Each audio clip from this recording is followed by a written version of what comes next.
Chapter 426. The basic settings are done. In the Xixia temple, Chun-Ong was trying out the insect release technique. This technique was created based on the two demons who had transformed into red-browed worms, and by referring to various evil arts and even diabolism technique. It was definitely a new technique, and Wang Ming was the first glorious experiment's guinea pig. The concept of a worm is a completely different form of a demon or a demon. The danger within it is unbelievably great. If you don't have fortune rivaling heaven, you will definitely end up with a demon possessing your body and a demon burning internally. In the future, Wang Ming's fate has already been determined.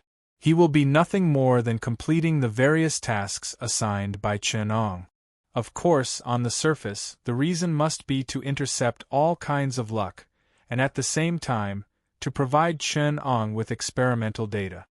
After setting a detailed route for Wang Ming's future and paying attention to him at all times, Chun-Ong no longer paid attention to this chess piece, and threw him into the magnificent fate of his family and country at the end of the Ming dynasty.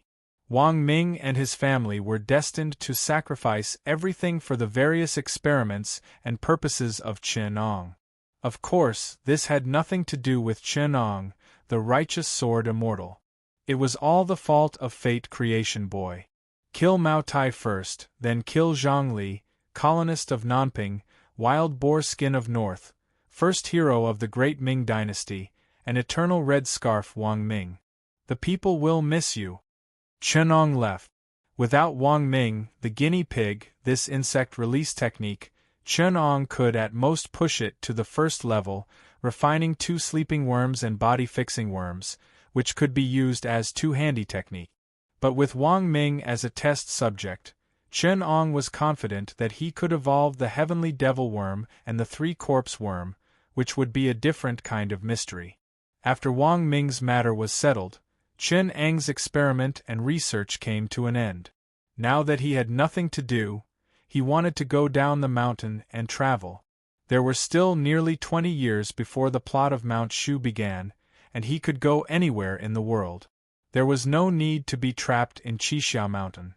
Besides, the celestial river's Dharma power could not be improved due to the lack of water vapor, so Chun-Ong had to move to the big rivers and oceans to continue his cultivation.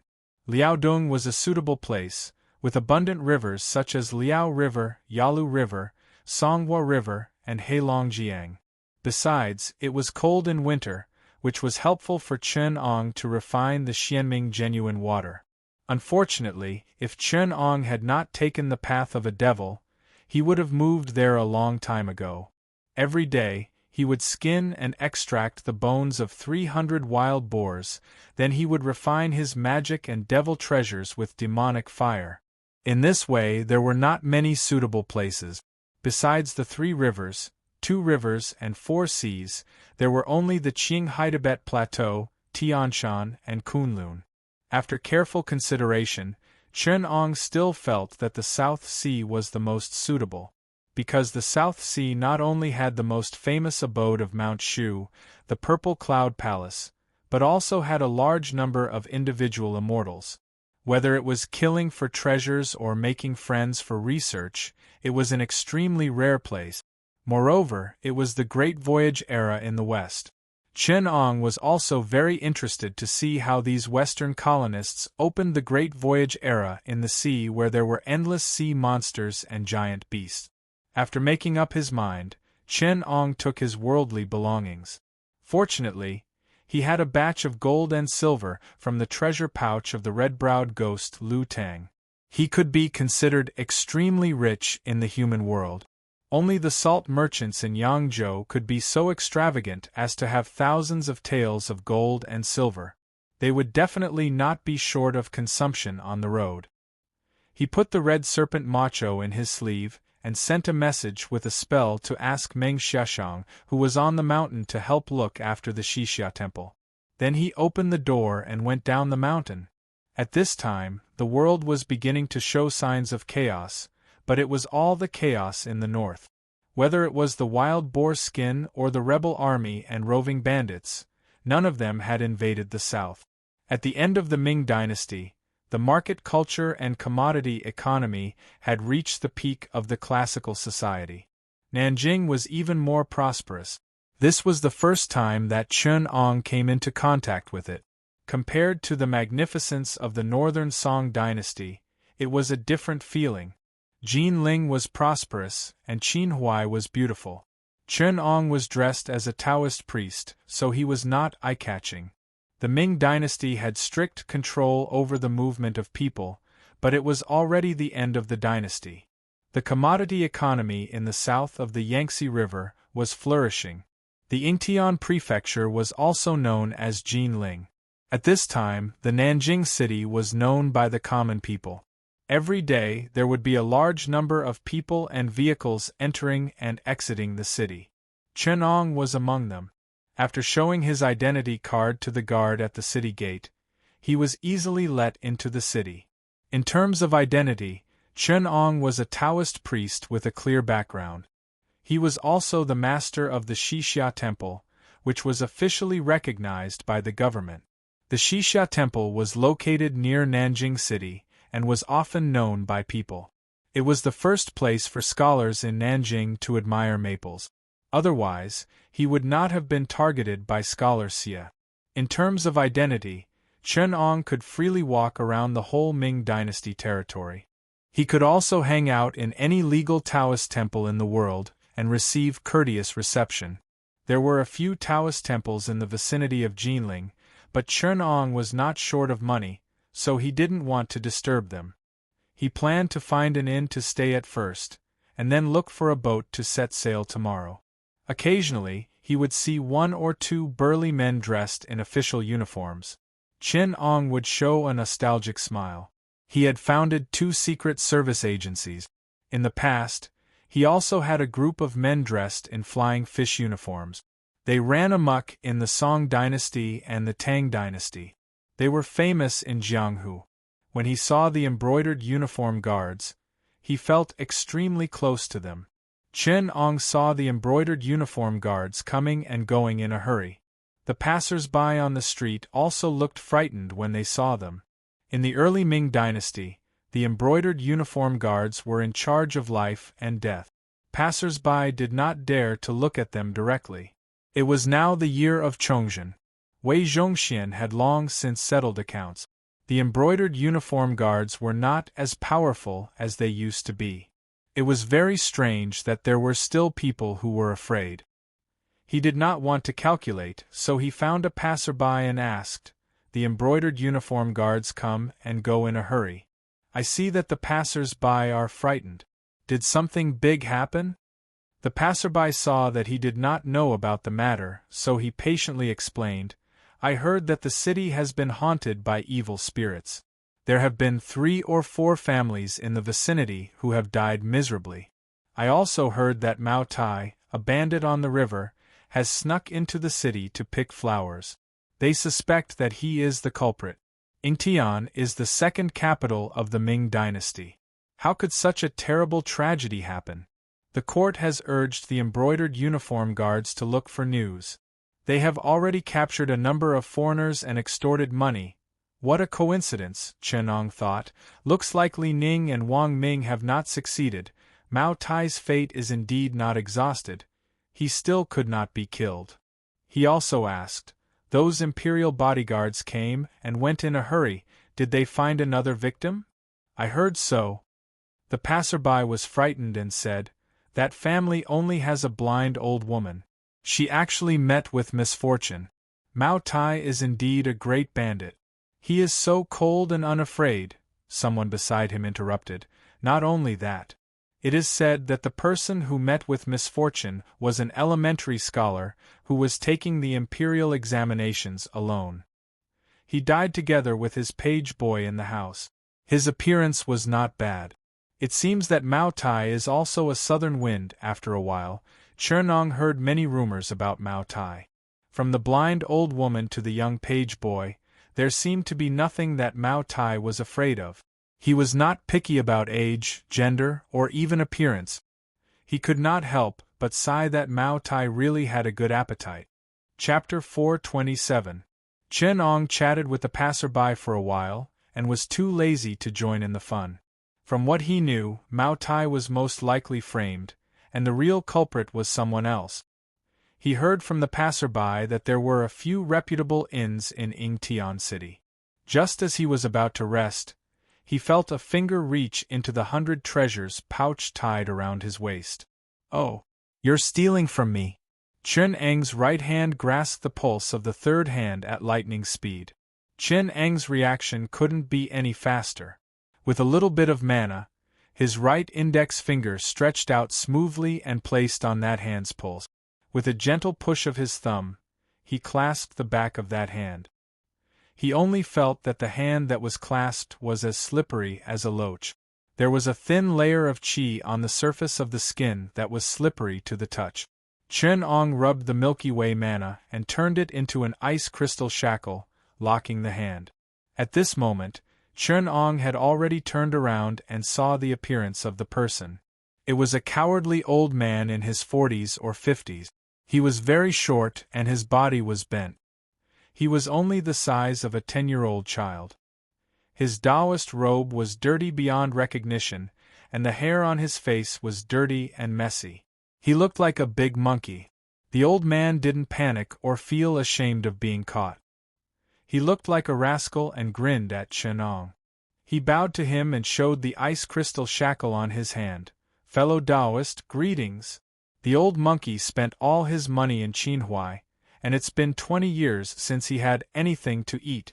"Please forgive me for offending fellow Taoist. When I turn around and steal a fat sheep, I'll invite fellow Taoist to have fun on the pleasure boat." Chen Ong looked at his lazy character, and he was annoyed and amused. He didn't expect there to be such a talented person among the cultivators. He was already an individual immortal, but he still went to steal money. He hung the 100 treasures pouch on his waist, and didn't hide the things inside. As an individual immortal, he should have known that there was nothing useful for cultivators other than some gold and silver. In other words, this itinerant immortal who lived in the secular world had really come for the money. "Fellow Taoist, why do you have to deceive me? Other than us cultivators, who else would carry several thousand taels of gold and silver on them?" Chen Ong asked with a smile. "Fellow Taoist, could it be that you saw that I'm rich and specifically came to look for me?" The old man chuckled. The truth was self-evident. He begged for mercy. "I had eyes but failed to recognize the true Buddha. I have nothing on me now, so I can't compensate you. Let me go first. I've already scouted the place last night and found a big fat sheep. When I'm done with this tonight, I'll invite fellow Taoist to have fun on the Qinhuai River. What do you think?" He raised the shackles on his right hand that were formed by the power of the Milky Way and said bitterly, "Why use the Tang True water to lock me up?" It was extremely cold and soft, and it froze half of the old monkey's body.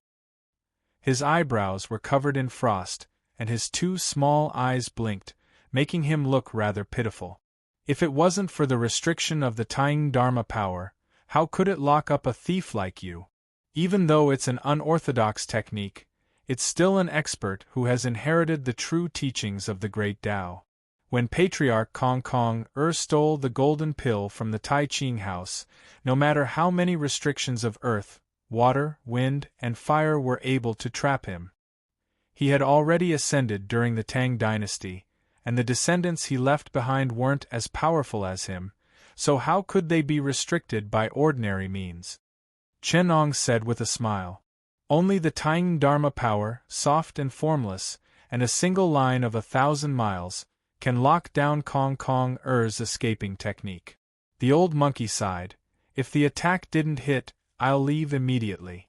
Mayan patriarchs' faces have all been lost in the hands of Yu and Ye Yin Yang. I'm proficient in many escaping techniques such as sword escape, earth escape, borrowing wind escape, and cloud escape, but I'm only afraid of a few special kinds of magic power. This Taing True Water is one of the 3 softest kinds of magic power in the world, the natural nemesis of the old monkey." "Fine. I'm convinced."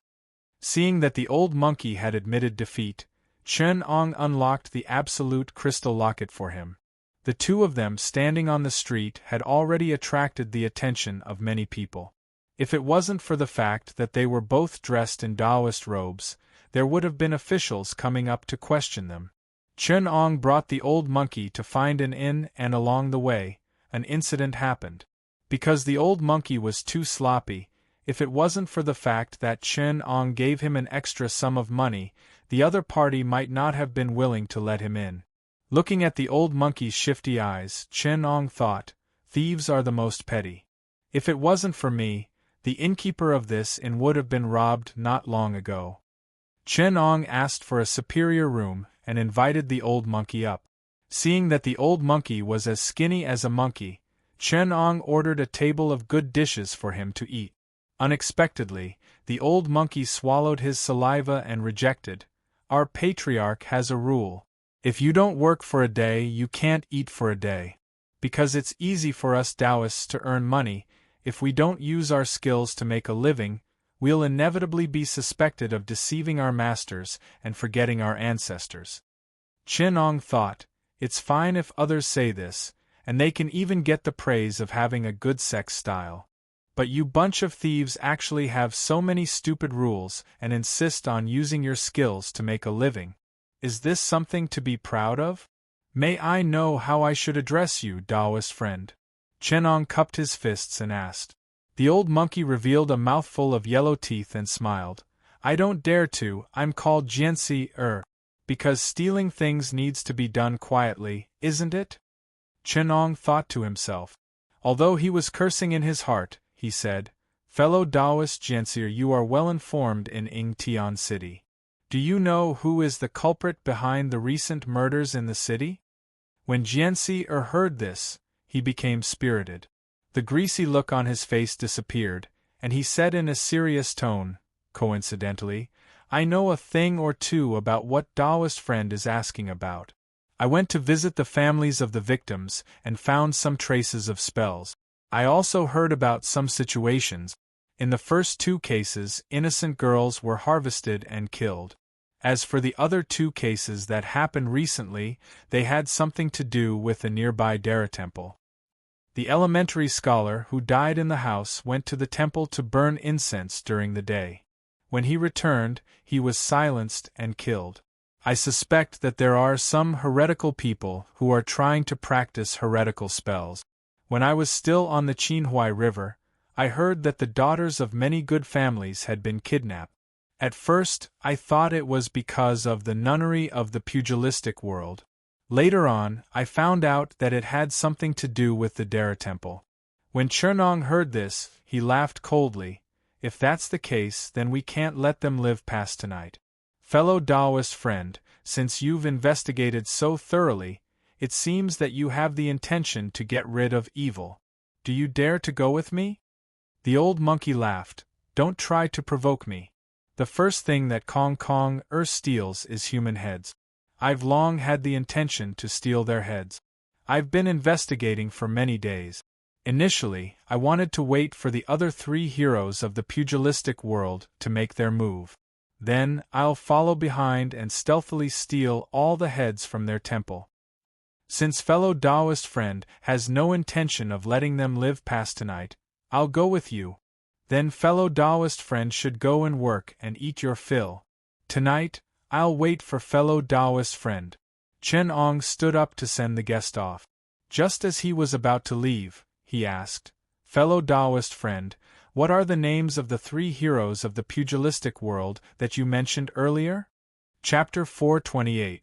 After leaving quietly, Chen Ong calculated for a moment and deduced the mysteries of heaven along the way. It turned out that this was also the fate of karma. Because Chen Ong accepted the three disciples of the three elites of Qilu, and because they caused trouble for the temple of Dara, it was inevitable that there would be some danger. If Chen Ong stayed in the Xixia temple, the mysteries of heaven would naturally warn him, and he could calculate slowly. Anyway, the three of them were not in danger of dying. Only Yang Da's fate was not good, and it was inevitable that there would be some danger. But since Chen Ong went down the mountain and came to Yingtian, He was drawn into the fate of the Temple of Dara, and was appointed by fate to be the tribulation taker of the Temple of Dara, so he should send all the people of the temple to Samsara. And that strange person, Ching-er, was also the evil star in the fate of the Temple of Dara, which was why the two met. The mystery of the fate of this world could be seen from this world. The way of heaven was not benevolent, and treated all things as dogs. It should have treated Taoists and demons equally, but the true masters of the mystic door had long understood the will of heaven, and linked the Tao fruit of the mystic door with the rise and fall of this world, and set up a heavy net for the way of heaven to maintain the reproduction and wonder of all things in this world. The excluded demonic sect and evil path would not have the chance to harm the world. According to Chen Ang's calculation, only after a few hundred years, when the way of humanity flourished and heaven and man offended each other, would there be chaos of karma, collapse of the net of law, and from then on the mysteries of heaven could no longer be calculated, and there would be no retribution for good and evil, leading to the prosperity of the demonic sect, and being feared by the way of humanity. Only then did the Emperor of Heaven step into Yingzhou Mountain, ignite the star fire, share the land, and kill all the evil spirit. The way of humanity revolutionized the world, and with the posture of the overlord of this world, it flourished. Although it destroyed the wonderful life of this world, it was not like the Taoists who went against the way of heaven, and was feared by the world. Instead, it violated the way of heaven, and overthrew all the rules set by the righteous path. Even the spiritual fairy realm and the heaven realm could not interfere, and there were many human sages who blessed the way of humanity to create a glorious path. Open people's wisdom, industrial revolution. Avenue of science, explore the world. How can the progress of humanity be limited by karma and virtue? Chen Ong smiled and said, "Who in the righteous path dares to obstruct the progress of humanity? No wonder those cultivators gradually abandon this world. After all, this is the world of all living beings, not a paradise for cultivators to raise their people." Of course, this was a gradual process. The Taoist cultivators giving way to the people of humanity was also a gradual move. The people of the righteous path also decided to launch a massacre. They wanted to clean up the side sects of the devil path that might disrupt the advancement of humanity. At the same time, they wanted to recruit the cultivators who had karma points from the side sections. He reckoned that the rise of Mount Amei was driven by them. They wanted to kill so that there wouldn't be two powerful demonic sects left behind, which would bring disaster to the world. Then, he moved the entire cultivation world to the spiritual immortal realm. When the main deity survives until Mount Amei ascends, he can hide in the side sects of the devil path, while the way of celestial is in seclusion and humanity has yet to be perfected. He can take the opportunity to control this world and use it as resources, Chen Ong calculated. The heavenly mystery that was originally developed and confirmed in this world suddenly had the two intruders, Chen Ong and the main deity. In the future, the conflict between heaven and man had an unpredictable future. Nanjing was next to the Yangtze River, so the water vapor was more abundant than Qixia Mountain. Chen Ong could also relax a little and absorb the water vapor to increase the cultivation of the celestial river mana. Therefore, the people in the city felt strange. The weather was cloudy in the morning, but in the afternoon, it was clear and the sky was clear. After dusk, Chen Ong quietly cultivated until a skinny silhouette quietly touched the roof of his house and knocked on the tiles 3 times. Then, Chen Ong turned into a beam of light and rushed to the roof. He saw the old monkey squatting there sneakily and scratching his ears and cheeks like a monkey. The old monkey saw him and his eyes brightened. He said to Chen Ong excitedly and anxiously, "I'll teach you a good show. Just follow me." Chen Ong didn't know what he was up to, but according to his character, although he was very playful, he wouldn't mess up the important things. Chen Ong wasn't afraid that he would delay the serious business of the two of them killing people tonight. As expected, The old monkey still brought him in the direction of Dara Temple. The two of them hid their conveyance light and arrived in the forest outside of Dara Temple in a breath. They hid their bodies and watched from midair. Below them were three silhouettes dressed in black. Chen Ong recognized his three disciples at first glance. There was an invisible bug on Li Ning's body. He scanned with his spiritual sense and sure enough, there was another silhouette lying not far behind them. It was Wang Ming. The old monkey pointed excitedly at the three people below and said, "I was afraid that the thief who kowtowed to the temple would die without any background, so I lured the three heroes of Qilu and Qilu to get rid of evil in advance. Originally, the third brother wanted to wear a white robe, but I teased him a few times. We'll hide here and secretly help them kill their way up. If the evil person shows up, we'll go out and kill him with our flying swords." The old monkey liked to tease people the most. When he said this, he danced with joy and was very excited. He even explained to Chenong, "I don't know where the three heroes of Qilu and Qilu came from, but their martial arts are very powerful. The three brothers all have the best martial arts in the world. It's a pity that they don't have enough experience, or else I would have suffered a loss. But when they fight, it's very exciting. It's more interesting than any spells or flying sword. The eldest brother has a unique hidden weapon, the second brother's knife skills are unpredictable, and the third brother's lightness skill is unparalleled. All three of them have a wonderful breathing technique. If I know who their master is, I'll steal their secret martial arts, steal it. Hee hee." Chenong curled his lips and sneered, "I'm not talented. The three below are all my useless disciples." The old monkey was laughing halfway when he heard what he said. After a long time, he squeezed out a sentence and laughed to bury the matter. "Ahaha! That brat behind you has been following your disciple for a long time. His abilities aren't good, but his magic is quite good. I clearly saw him casting a spell, but I just don't know how he followed behind your disciple. Because he released the tracking bug." Chen Ong answered him in his mind. There are three main streams of spells in the human world in the Central Plains. The first is the Luofu sect, which takes in countless disciples and spreads their spells all over the world. Although the disciples of the Luofu sect are half cultivators and half Taoist spells in the human world, they are still orthodox. Among the three main streams, their abilities are the highest. The second is the Maoshan Taoist priest. They mainly exorcise evil spirits and use spells such as illusions. They also have the ability to cast curses and refine corpses to harm people. Although most of their subordinates are decent people, they are also one of the main streams of heretical demons in the pugilistic world. The last one is the Maishan Navy. They are a combination of the lowly spells in the human world and the witchcraft of Xiangxi since ancient times. Most of them are gods and sorcerers. Decent cultivators will not be interested in them. The old monkey frowned and said, "That kid's spells are very good, much better than those of the three sections. Even I can't see any clues, but he is still in the human world. Who is his inheritance?" Chen Ong wanted to say, "He is also my disciple." However, this kind of test subject was beneath his identity as a righteous master, so it was not appropriate for him to say it. Coincidentally, the three of them had climbed over the walls of Dara Temple and attracted the attention of the little fox. Chapter 429.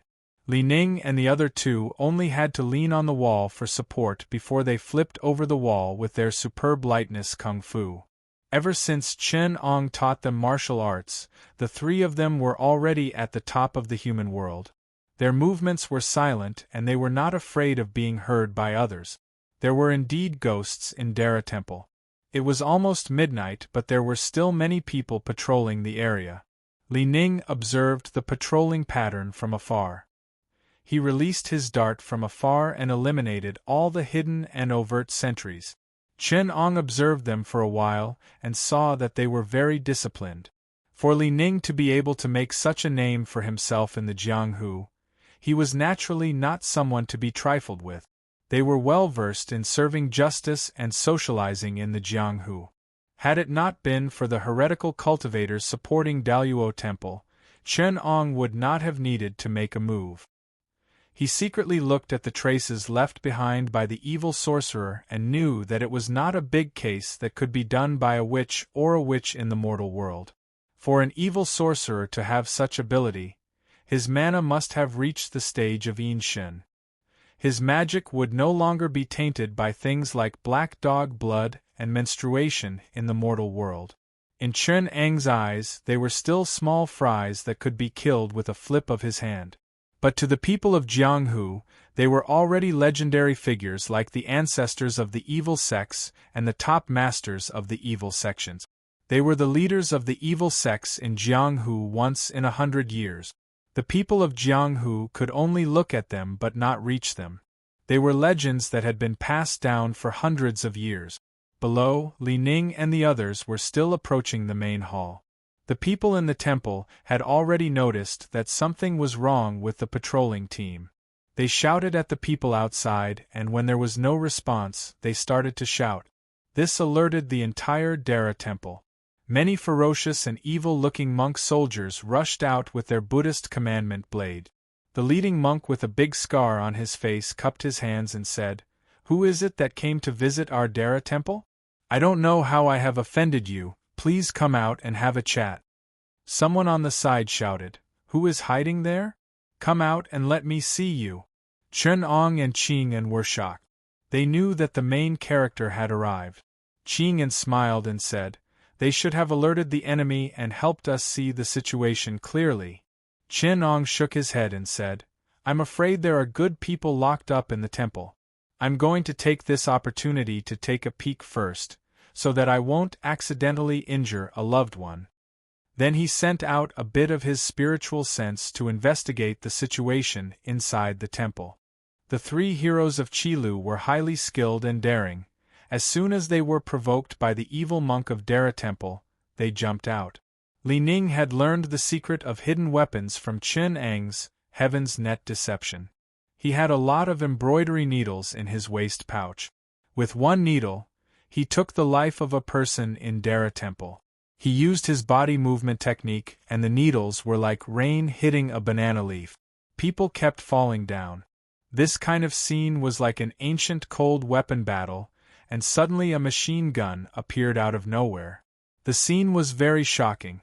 Dara Temple also had masters. When they saw Li Ning, they wanted to fly closer, but no one could get within 20 steps of him. The flying needles in the night sky were as small as mosquitoes, but they carried an indescribable force. This was the poison created by Tong Guan. It was extremely sinister and strange. The person who was hit by the needles only felt a slight pain, like being bitten by a mosquito. After a short while, he lost consciousness as the poison attacked his heart.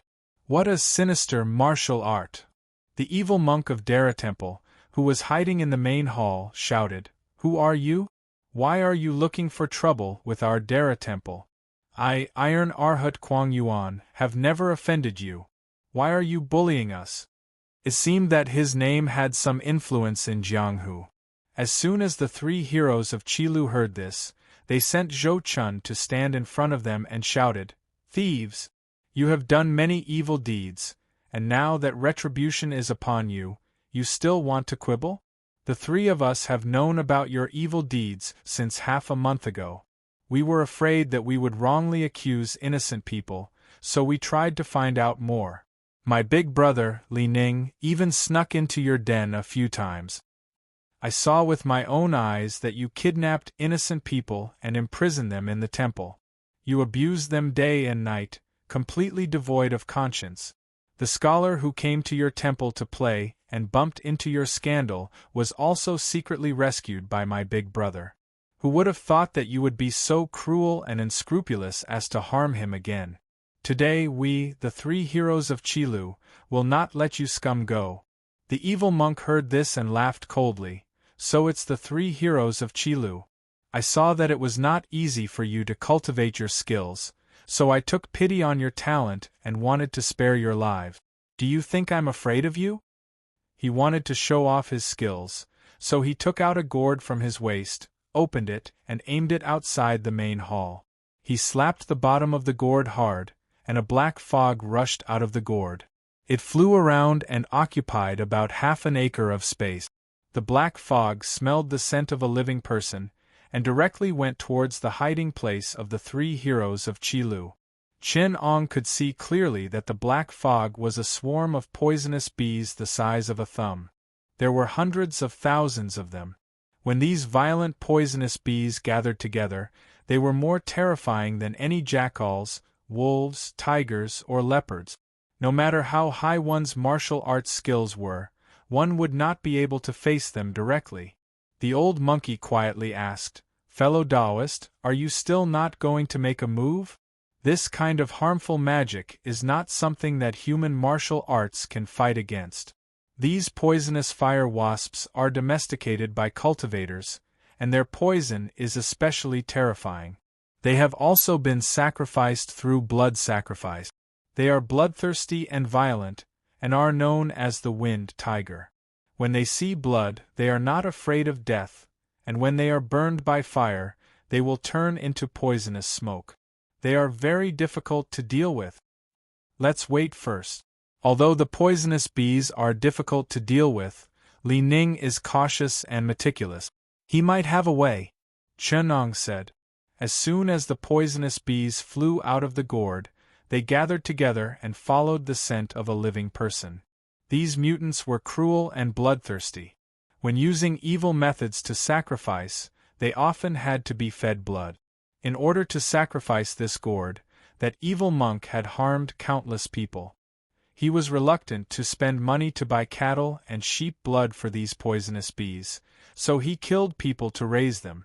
As a result, their temperament was even more violent than ordinary poisonous bees, and they would go crazy when they smelled human blood. Zhou Chun was the first to rush forward, and he used his movement technique to deliberately provoke these poisonous bees. He took off his coat and rubbed it with his palm, igniting it. He then threw the burning coat at the swarm of bees, and nimbly dodged the hidden weapons that flew out of the main hall. He slashed open the window with his palm, and went into the main hall where the evil monks of Dara Temple were gathered. The swarm of poisonous bees buzzed angrily as they followed the direction in which Zhou Chun had escaped. At this time, in the main hall, Zhou Chun darted left and right, and shot out several kinds of hidden weapons, injuring many people. The poisonous bees went crazy when they smelled the blood, and went into the main hall, biting anyone they saw. Even the evil monk who released the bees couldn't order them to do anything. He could only rely on some bee medicine to protect himself from being bitten, so how could he help others? In an instant, the main hall was filled with the howling of wolves and ghosts, and the wailing of ghosts and screams. Relying on the movement technique that Chen Ong taught him, Zhou Chun was the first to escape. Chapter 430. By this time the group of monks was in chaos. The vicious monk Iron Luohan Kuang Yuan, who released the poisonous bees, retreated in a sorry state.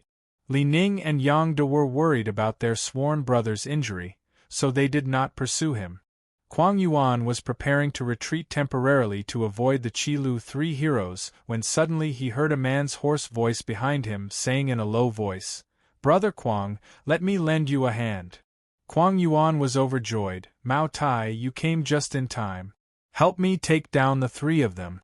If we disturb Martial Uncle Longfei's practice, none of us will be able to bear the consequences." Mao Tai heard this and replied in a low voice, as if he was very afraid of this martial Uncle Longfei. His right hand was missing 2 fingers. When he saw Zhou Chun, his eyes were filled with murderous intent and he shouted, "Zhou Chun, I respected you and made friends with you out of goodwill. Who would have thought that you would turn your back on me? First, you cut off 2 of my fingers and then you said you would let me go. But you immediately changed your mind and chased after me. If it wasn't for my master, I, Mao Tai, would have died a violent death. Now that my martial Uncle Longfei is here, if you retreat, you can still struggle at death's door. I'll talk to you when I finish my practice. Otherwise, if you alarm my martial uncle, your soul will be destroyed and you will not be able to reincarnate. Chernong heard it clearly, he thought. I was wondering why Mao Tai was able to escape from the hands of the three heroes of Qi Lu and Wang Ming. Turns out it was the golden body Arhat Fa Yuan who saved him, and also under the protection of the seven hands Yiksha Long Fei. He was mixed with this Daluo temple's evil people. He pinched his fingers and calculated. It was indeed golden-bodied Arhat Fa Yuan who predicted that Mao Tai, who was destined to be his disciple, was in trouble and saved his life. As for the seven-armed Yiksha Long Fei, he was not in the flying thunder cave of Mount Wui. Instead, he came to Yingtian City to take the lives of those women. He wanted to use their souls to refine 18 Yin devils. Together with the 9 mother-son Yin spirit swords in his hand, he could unleash the power of many powerful spells. Fa Yuan will still have use for him in the future. If Xian Temple did not have him, they might not be able to provoke so many Wu Tai sect members. Su Feinyang doesn't have that much prestige. Only Fa Yuan, who joined the sect earlier than her, has always been loyal to the primordial chaos founding master, and has no record of betrayal, can suppress those demon Dao unorthodox sects and become the leader of benevolent Cloud Temple. Moreover, although Fa Yuan befriended many evil people, he himself did not commit any evil deeds. He could even be said to be clean and self-disciplined. If he was spared, he would not commit any evil deeds. The Xian Temple still needed him to invite many people to help them in the fight between good and evil. Only then were they able to invite the likes of the green-robed patriarch and the young Moon Zen master. Chen Ong was unwilling to make a move, and quietly watched from the side. They all knew that the seven-hand Yiksha, Long Fei, was the one they were waiting for.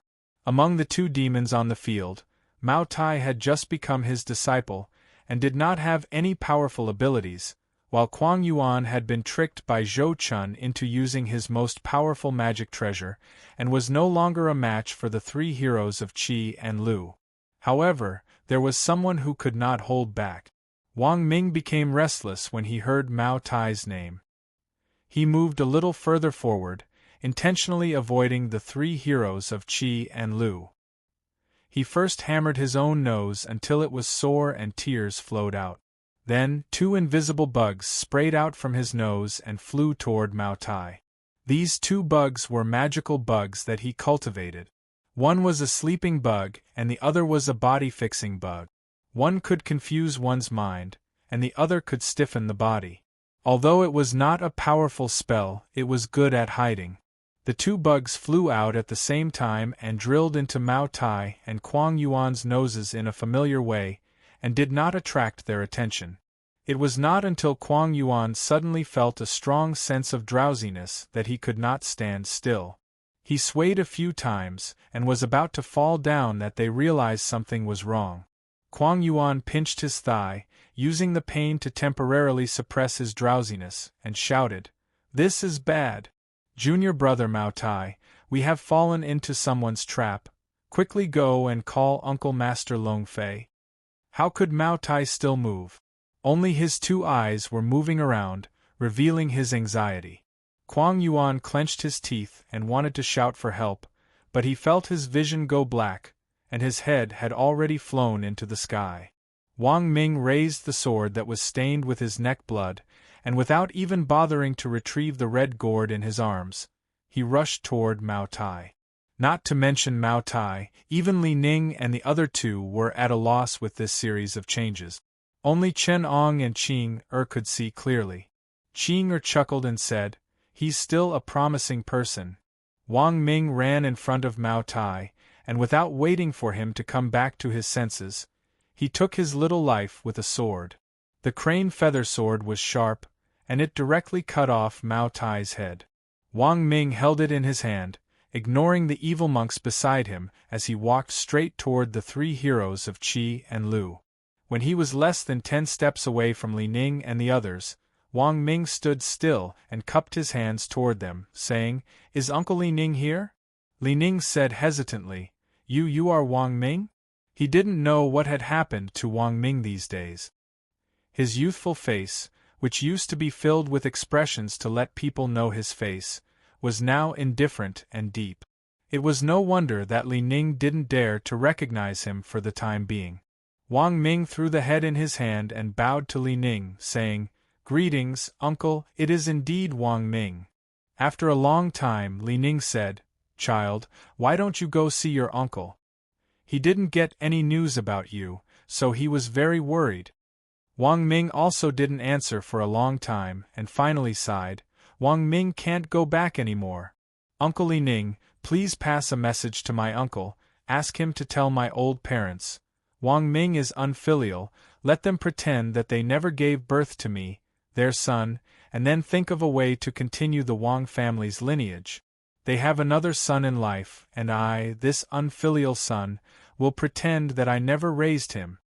Li Ning said angrily, "What are you talking about?" Wang Ming looked up to the sky and laughed in grief and indignation. "Uncle Li Ning, we haven't seen each other for a month. Does Wang Ming still enter your eyes?" Then he turned around and cried, "Do you know what price I have to pay for this?" He laughed 3 times, then cried 3 times, then turned around to leave. But he heard a hoarse voice shout, "Who is crying and laughing over there, making strange noises, disturbing my practice?" In a flash, a green sword light soared up from the back of the main hall, carrying a man with dark skin, thick joints, and a cold and gloomy body, more like a zombie than a human. Seeing the corpses in the Dara temple, and Mao Tai and Kuang Yuanjun lying on the ground, he immediately showed an extremely cruel sneer and said, "You killed my martial nephew, and made me lose face in front of Fa Yuan. I'll make you pay with your lives." When the primeval chaos martial master was still around, Fa Yuan often criticized him with the sect rules, and Long Fei was a little dissatisfied with his martial brother. Later on, he became the disciple of the White Bone God, Lord of the Cave of Gods and Demons on Mount Lu, and with the strength of 2 sects, he got into an argument with Fa Yuan, but after all, he did not turn against him.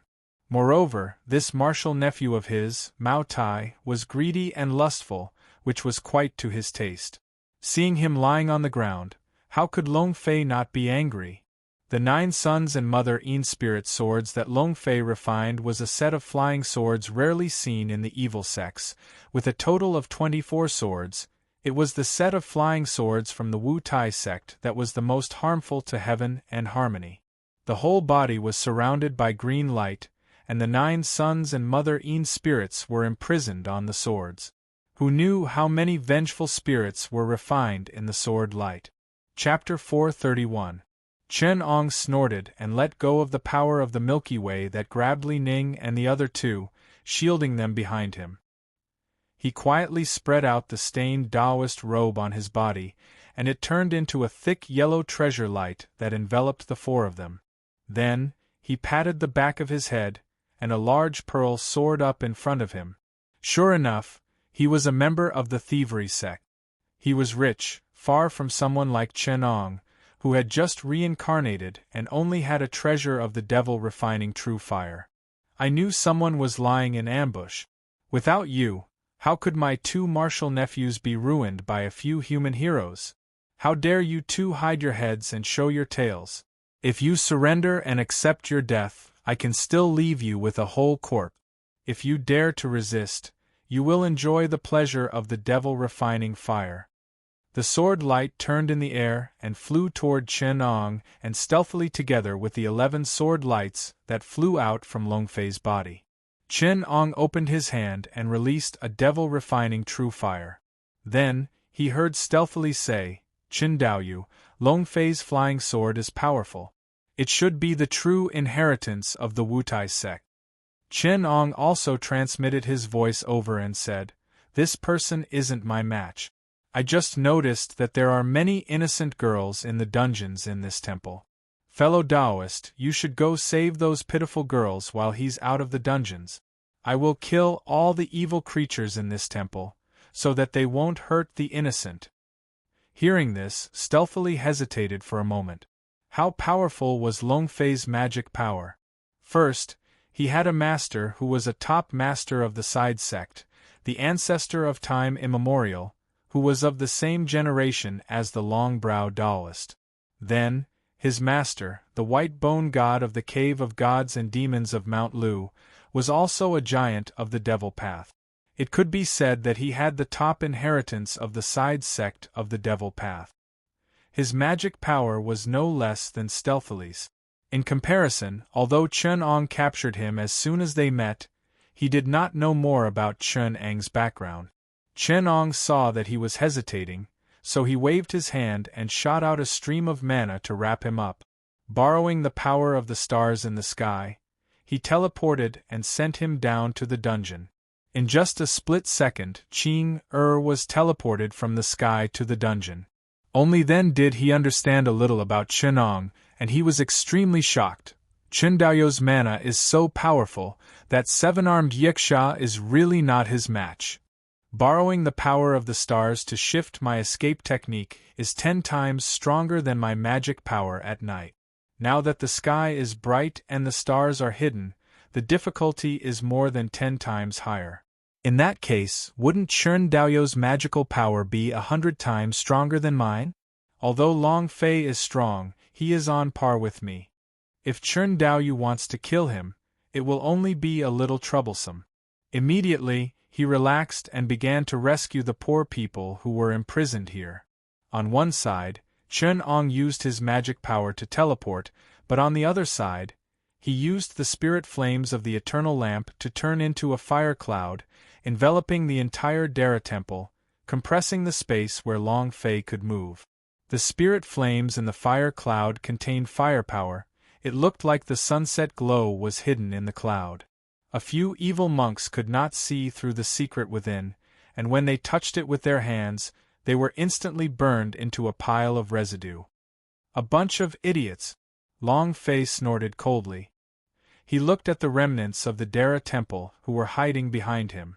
Suddenly, an ominous glint flashed in his eyes, and 6 more Een spirit swords flew out from his back, sacrificing all of them to the flying sword. With the help of the blood sacrifice, the 6 Een spirit swords merged with the previous 12 swords, and gradually pushed away the approaching fire cloud, winning the space for the sword light to be displayed. Flying swords were the most commonly used treasures by cultivators. After generations of development, the swordsmanship of cultivators was broad and profound. It was truly one of the most unique skills in the world of Shu Mountain. A flying sword was extremely sharp and compatible with the primordial spirit. One sword could break through all kinds of technique. It was really very pretentious, and it was very suitable for Chun Ang's taste. Chun Ang's magic power was one of the best in this world. With his understanding of the great Tao of heaven and earth, he had accumulated a large amount of knowledge regarding energy, space, information, and dimensions. Even the most destructive spells in this world were at his fingertip. Not to mention a little 7-hand Yiksha Long Fei, even if he wanted to turn the whole Jiangsu province into scorched earth, it would not be a problem. Whether it was using the heavenly river's magic power to break the earth's crust, using the flame of the eternal lamp in his hand to ignite the ancient earth-lung poison fire, turning a continent into scorched earth, or using the 9 heavens' astral wind to attack the surface of the earth and grind off a layer of the earth's crust, it was all ordinary. If he were to launch a ruthless attack and draw the entire heavenly demon world into this world, countless Een demons and heavenly demons would rush out and destroy the world. Then, he would spend some effort to draw the true fire contained in the sun star and burn this planet. However, when that time came, he would probably have to fall out with the spiritual immortal world and the heavenly realm. He would fight in the world of Shu Mountain until the heavens and earth were destroyed, countless galaxies shattered, and even time no longer existed. However, Chun Ong still quite liked this world. Of course, he would not do such a thing. In his mind, he was thinking about when to open the furnace to forge a flying sword for himself. The heavenly river's magic power surrounding him was refined into 2 bundles. With the heavenly true water and the lunar true water as the backbone, they turned into 2 sword lights and fought with Long Fei's 18 clasps 9 mother and child Een spirit sword. Long Fei's sword light was sharp. Even though Chen Ang's Heavenly River's magic power was profound and the condensed sword light seemed to have substance, it was not a proper flying sword after all. The moment it came into contact with Long Fei, the magic power of the sword light was even faintly dispersing. It was only until Chen Ong temporarily avoided the sharp edge of the Yin spirit swords and only cared about pointing, sticking, entangling, and attacking from the side. The sword light would leave as soon as it came into contact with the Yin spirit swords and did not fight head-on with them. Only then did the situation stabilize. Chen Ang's pure intention was to use Long Fei to hone his swordsmanship. Relying on his terrifying calculation ability and superb foresight, he tangled with Long Fei. In the beginning, he still needed Huayan's help from time to time. Together with the sword light, he forced Long Fei to return to his sword to protect himself. Later on, as his swordsmanship became more proficient, he displayed all kinds of extreme swordsmanship that surpassed the imagination of ordinary people. Behind him, the three elites of Qilu, Wang Ming, and the others were dumbfounded. In the end, Chen Ang's two sword lights appeared in many places at the same time. To others, it seemed that Chen Ong had created many more sword lights. However, only Chen Ong knew that his two sword lights did not increase. The new sword lights that appeared were a superior state in the swordsmanship, sword light division. In this world, the swordsmanship of sword light division was not that rare. Many old seniors with profound cultivation had this skill. Only the cultivators who had just entered the Tao could rely on this to win the praise of a genius swordsmanship. However, people like Chen Ong, who used his own mana to create sword lights, were also unprecedented. At the beginning, Long Fei was still able to deal with it easily. However, when Chen Ang's swordsmanship became proficient, he became a little embarrassed. As he urged the sword lights to tangle with Chen Ong, he silently sensed Chen Ang's breath. The 6 Yin spirit swords that were protecting his body were ready to go. He secretly thought to himself, not only is this person's spell powerful, his swordsmanship is even more superb. At first, there were some flaws, but later on, he became more and more superb, and didn't give me any chance. If I want to defeat him, I have to use a surprise attack. Otherwise, when he activates his spell and sword techniques, I can only abandon my flying sword and run for my life. If I am not careful, I might even be killed by him. Thus, he found an opportunity to release the wonderful appearance Yin demon that he had just refined. He wanted to catch Chen Ong off guard without making a sound. Then, he took the opportunity to release the 6 Yin spirit swords in his hands. Together with the 18 swords on the field, he used the sword technique that he was most proud of in his life. The 24/9 mother and child Yin spirit swords killed the enemy. However, it would be fine if he did not move, but he would die easily. In terms of demonic path spells, Chen Ong was comparable to those old monsters that lived in seclusion in West Kunlun. Wasn't releasing the Yin demon to give Chen Ong a chance to intervene? Chen Ong smiled coldly and made a hand sign. Instead, he activated the wonderful appearance Yin demon and counterattacked his master, Long Fei. Long Fei shouted. The sword lights that were protecting his body faintly dispersed. Chen Ang's sword lights turned and moved several feet in the air. He directly passed through the gap of the sword lights that were protecting Long Fei's body and killed him with one strike. Even his primordial spirit was wiped away by the cold intent that the sword carried. Chapter 432. He opened his hand and kept the fire cloud. The Milky Way mana wrapped the 24/9 mother and child Yin spirit swords and returned them to Chen Ang's hand. Only then did he raise his hand to retrieve the 100 treasures pouch from Long Fei's corpse. He searched around and found some demonic items, which he kept into the 100 treasures pouch. Only then did Chen Ong use spiritual fire to refine Long Fei and the bodies of the evil monks in the temple. Looking at Mao Tai and Kuang Yuan's corpses, Chen Ong held the red-skinned bottle gourd in his hand and said to Li Ning, Bring these two evil creatures' corpses to the officials to close the case, lest the imperial court disturbs the victims' families. He then looked at the huge wealth of the Dara temple and sneered, "Don't let those greedy officials benefit from this place. Divide the wealth that the demons collected into 3 portions. One portion will be given to the victims who were killed innocently, the other portion will be given to the innocent girls that Senior Shur will save later, so that they can use it to settle down. Keep the last portion for yourselves. In the future, when you are doing chivalry and helping the weak, you can also help if you encounter natural disasters." Li Ning replied respectfully, "Yes, master." Chen Ong saw that the 3 of them did not have any ulterior motives in their eyes, so he knew that this time, the 3 of them were completely convinced. Even Zhou Chun was the same. He truly regarded himself as his master.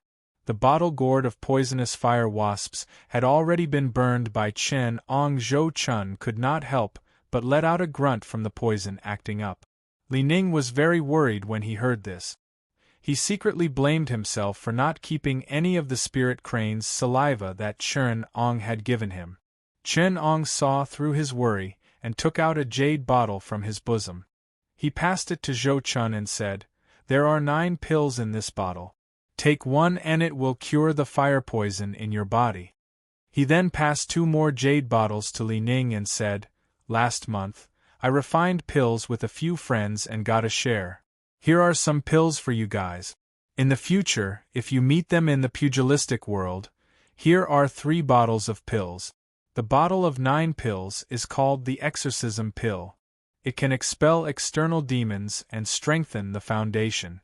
In the future, when you use the pill to save people, just let them lick it." Seeing the 3 people's dumbfounded expressions, Chen Ong laughed and scolded, "It's not that I'm stingy, it's just that this pill has many miraculous effects. If you dissolve 1 pill in a well, you'll be able to create a medicinal well that can dispel colds and typhoid for 3 months without running out. It can cure tens of thousands of people. The fire poison in Zhou Chun's body can be dissolved in a large basin and can be used to cure hundreds of people." Hearing those words, how could Zhou Chun still dare to consume it? He hurriedly said, "Then I'll just lick it. There's no need for that. I have my own reasons for letting you use it. I'm not worried about your martial arts skills when you're in Jianghu, but I'm afraid that you'll be plotted against and poisoned by evil spirits. After taking the exorcism pill, you'll be immune to 100 poisons. It's also my kind intention to help you. The 3 of you take 1 each. There are 2 kinds of pills left. One is the rebirth pill, which can reshape your bones. There are 3 pills in total. Think about how you'll use them. There are also 24 fasting pills, which can cure one of the most widespread diseases in the world. When you're in Jianghu, just lick it and you won't feel hungry for several days. Now that the world is in chaos, if there are refugees suffering from hunger, you must cherish this pill and treat them immediately. This pill can fill the stomachs of thousands of people. If you value this pill more than your lives, you'll no longer be my disciples."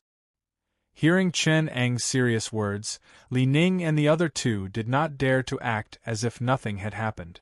They hurriedly kowtowed and swore, "We'll obey your orders. Anyone who disobeys will be struck by lightning." After Chen Ong finished instructing the disciples, he turned to look at Wang Ming with a faint smile. Wang Ming wanted to say something stubbornly, "I was the one who stole your magic treasure.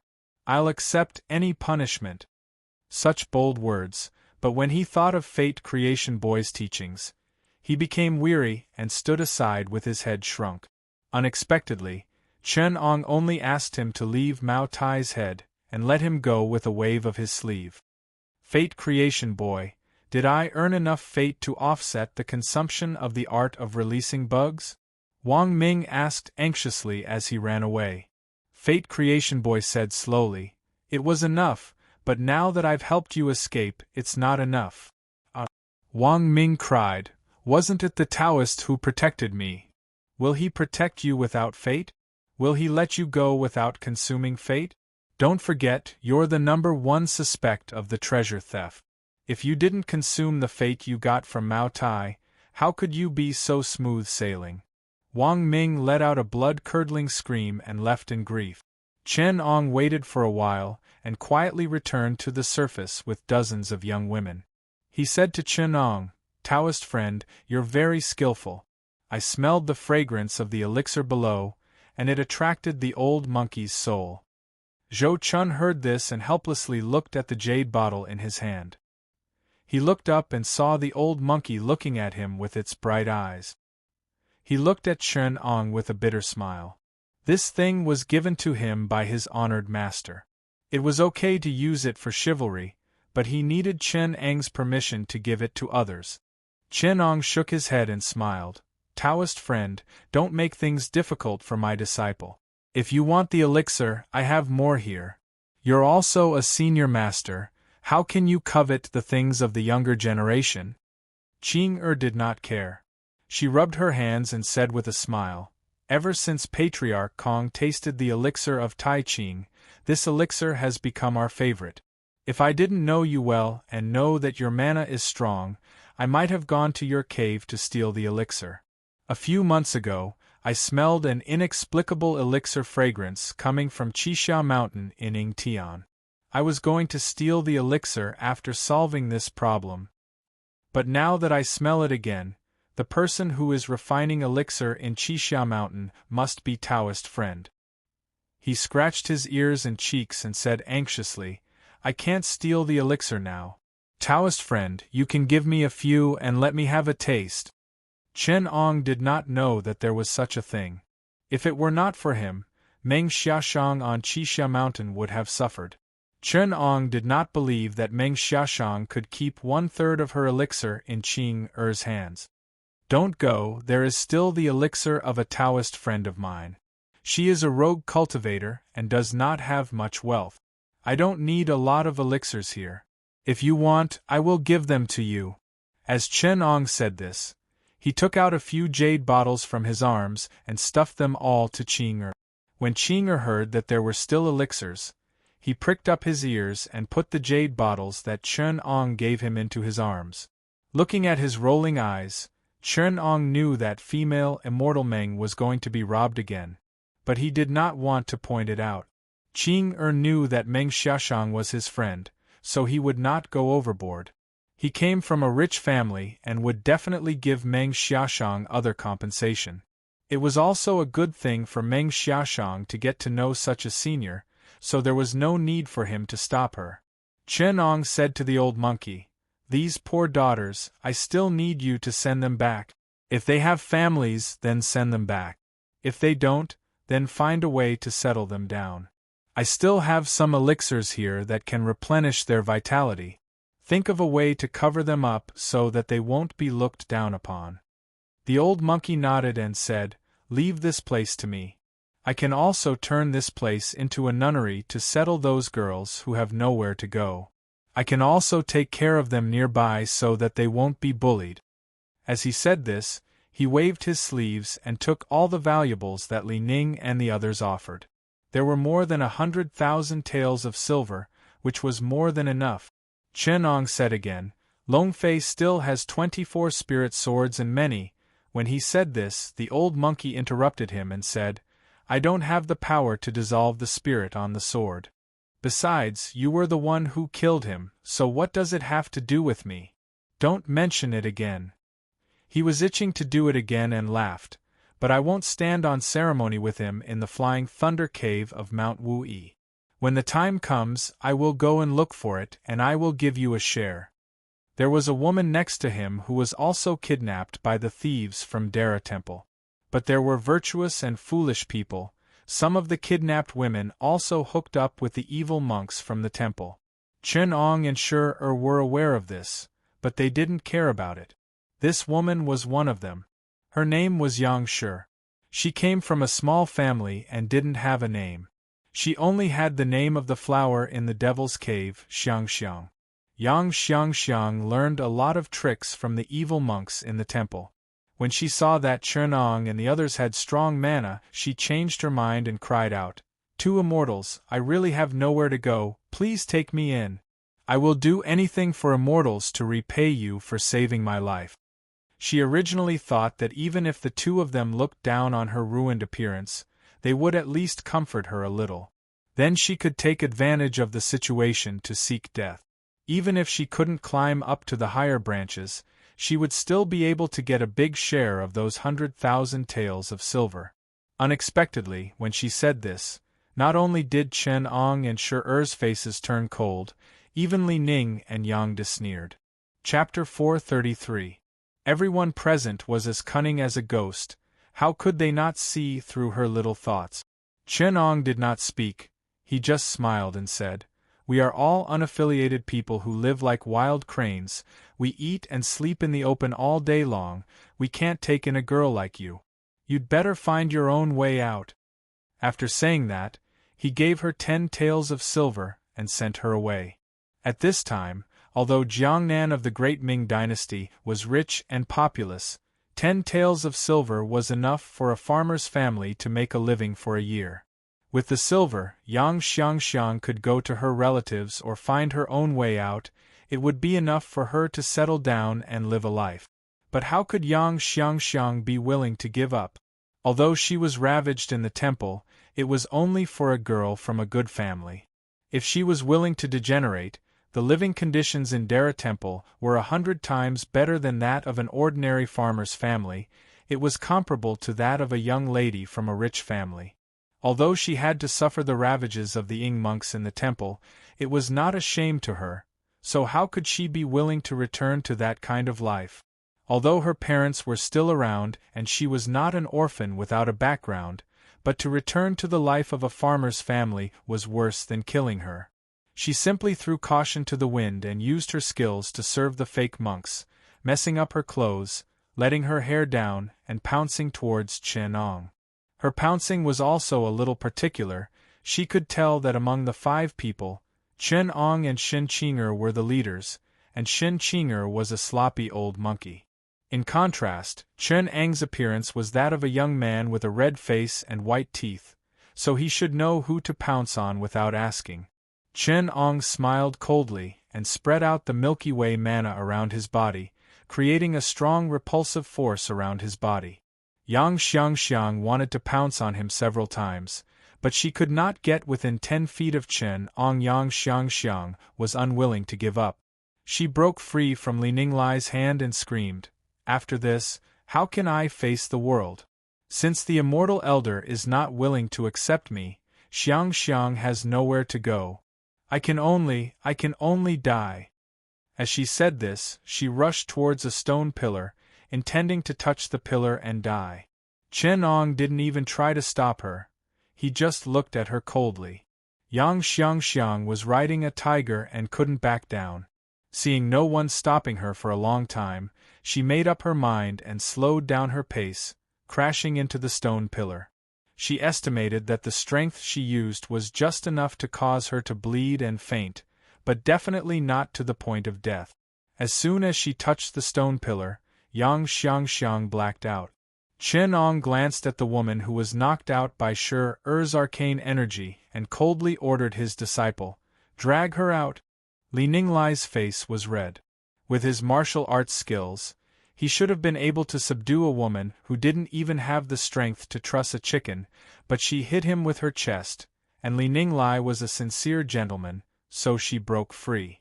When she heard Chen Ang's order, she asked 2 of the stronger ones among the group of women to drag her out. Chen Ong said lightly, "Your senior martial brother Li Ninglai is a gentleman, so it's easy for him to be coerced. In my family there's a special term for this, it's called moral coercion. But I'm not a gentleman, I'm just a cultivator.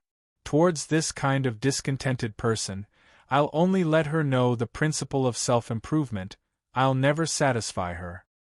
Even if she hits her head and dies here, I won't treat her differently. There are so many matters of life and death in the world, if we care about them all, then what's the point of cultivating as an immortal and seeking the Tao of balls?"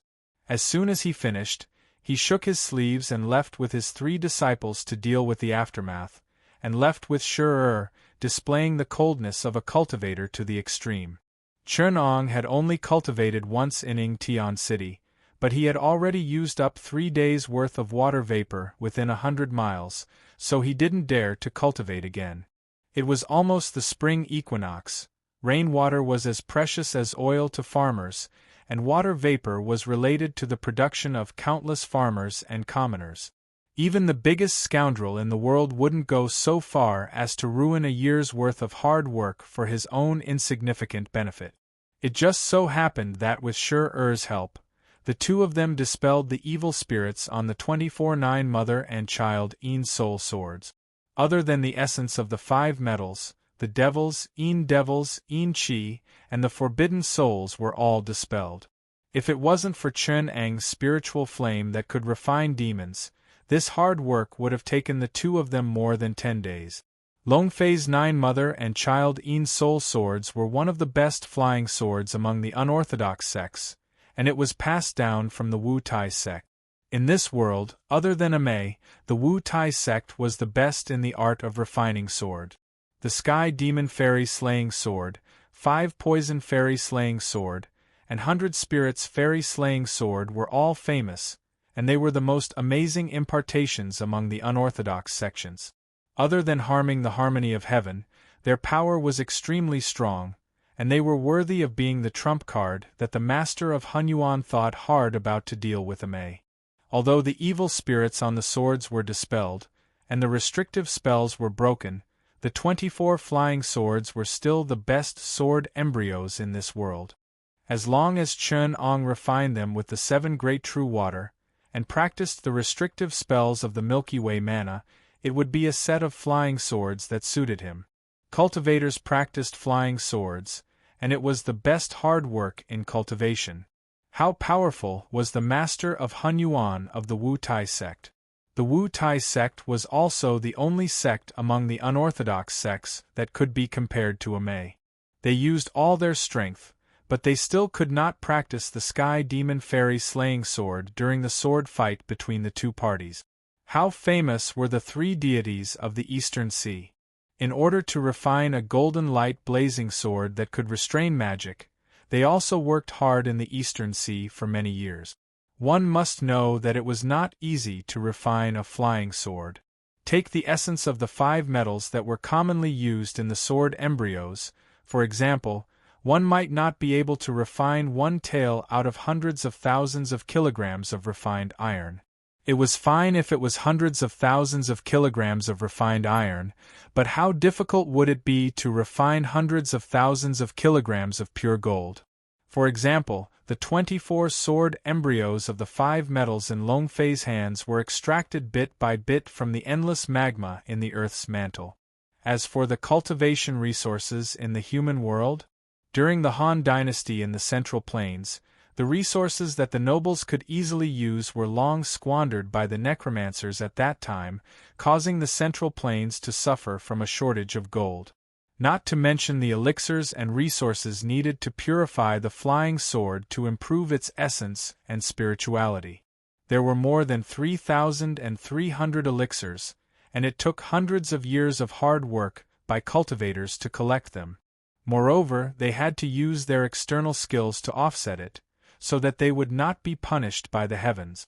As for the cultivators of the unorthodox sects of the Devil Path, they had no external skills to offset, and they were worried that the heavenly punishment would come early, so they could only use the souls and flesh of humans and animals to sacrifice to the flying sword to increase the power and spirituality of the magic forbidden spells on the flying sword.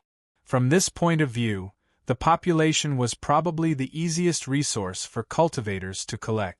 If the cultivation of the Devil Path was not afraid of the heavenly punishment, it could be 100 times faster than the cultivation of the Righteous Path. Just like that, in order to refine this set of 9 child and mother spirit swords, Long Fei did not know how much effort he had put in and how many people he had killed.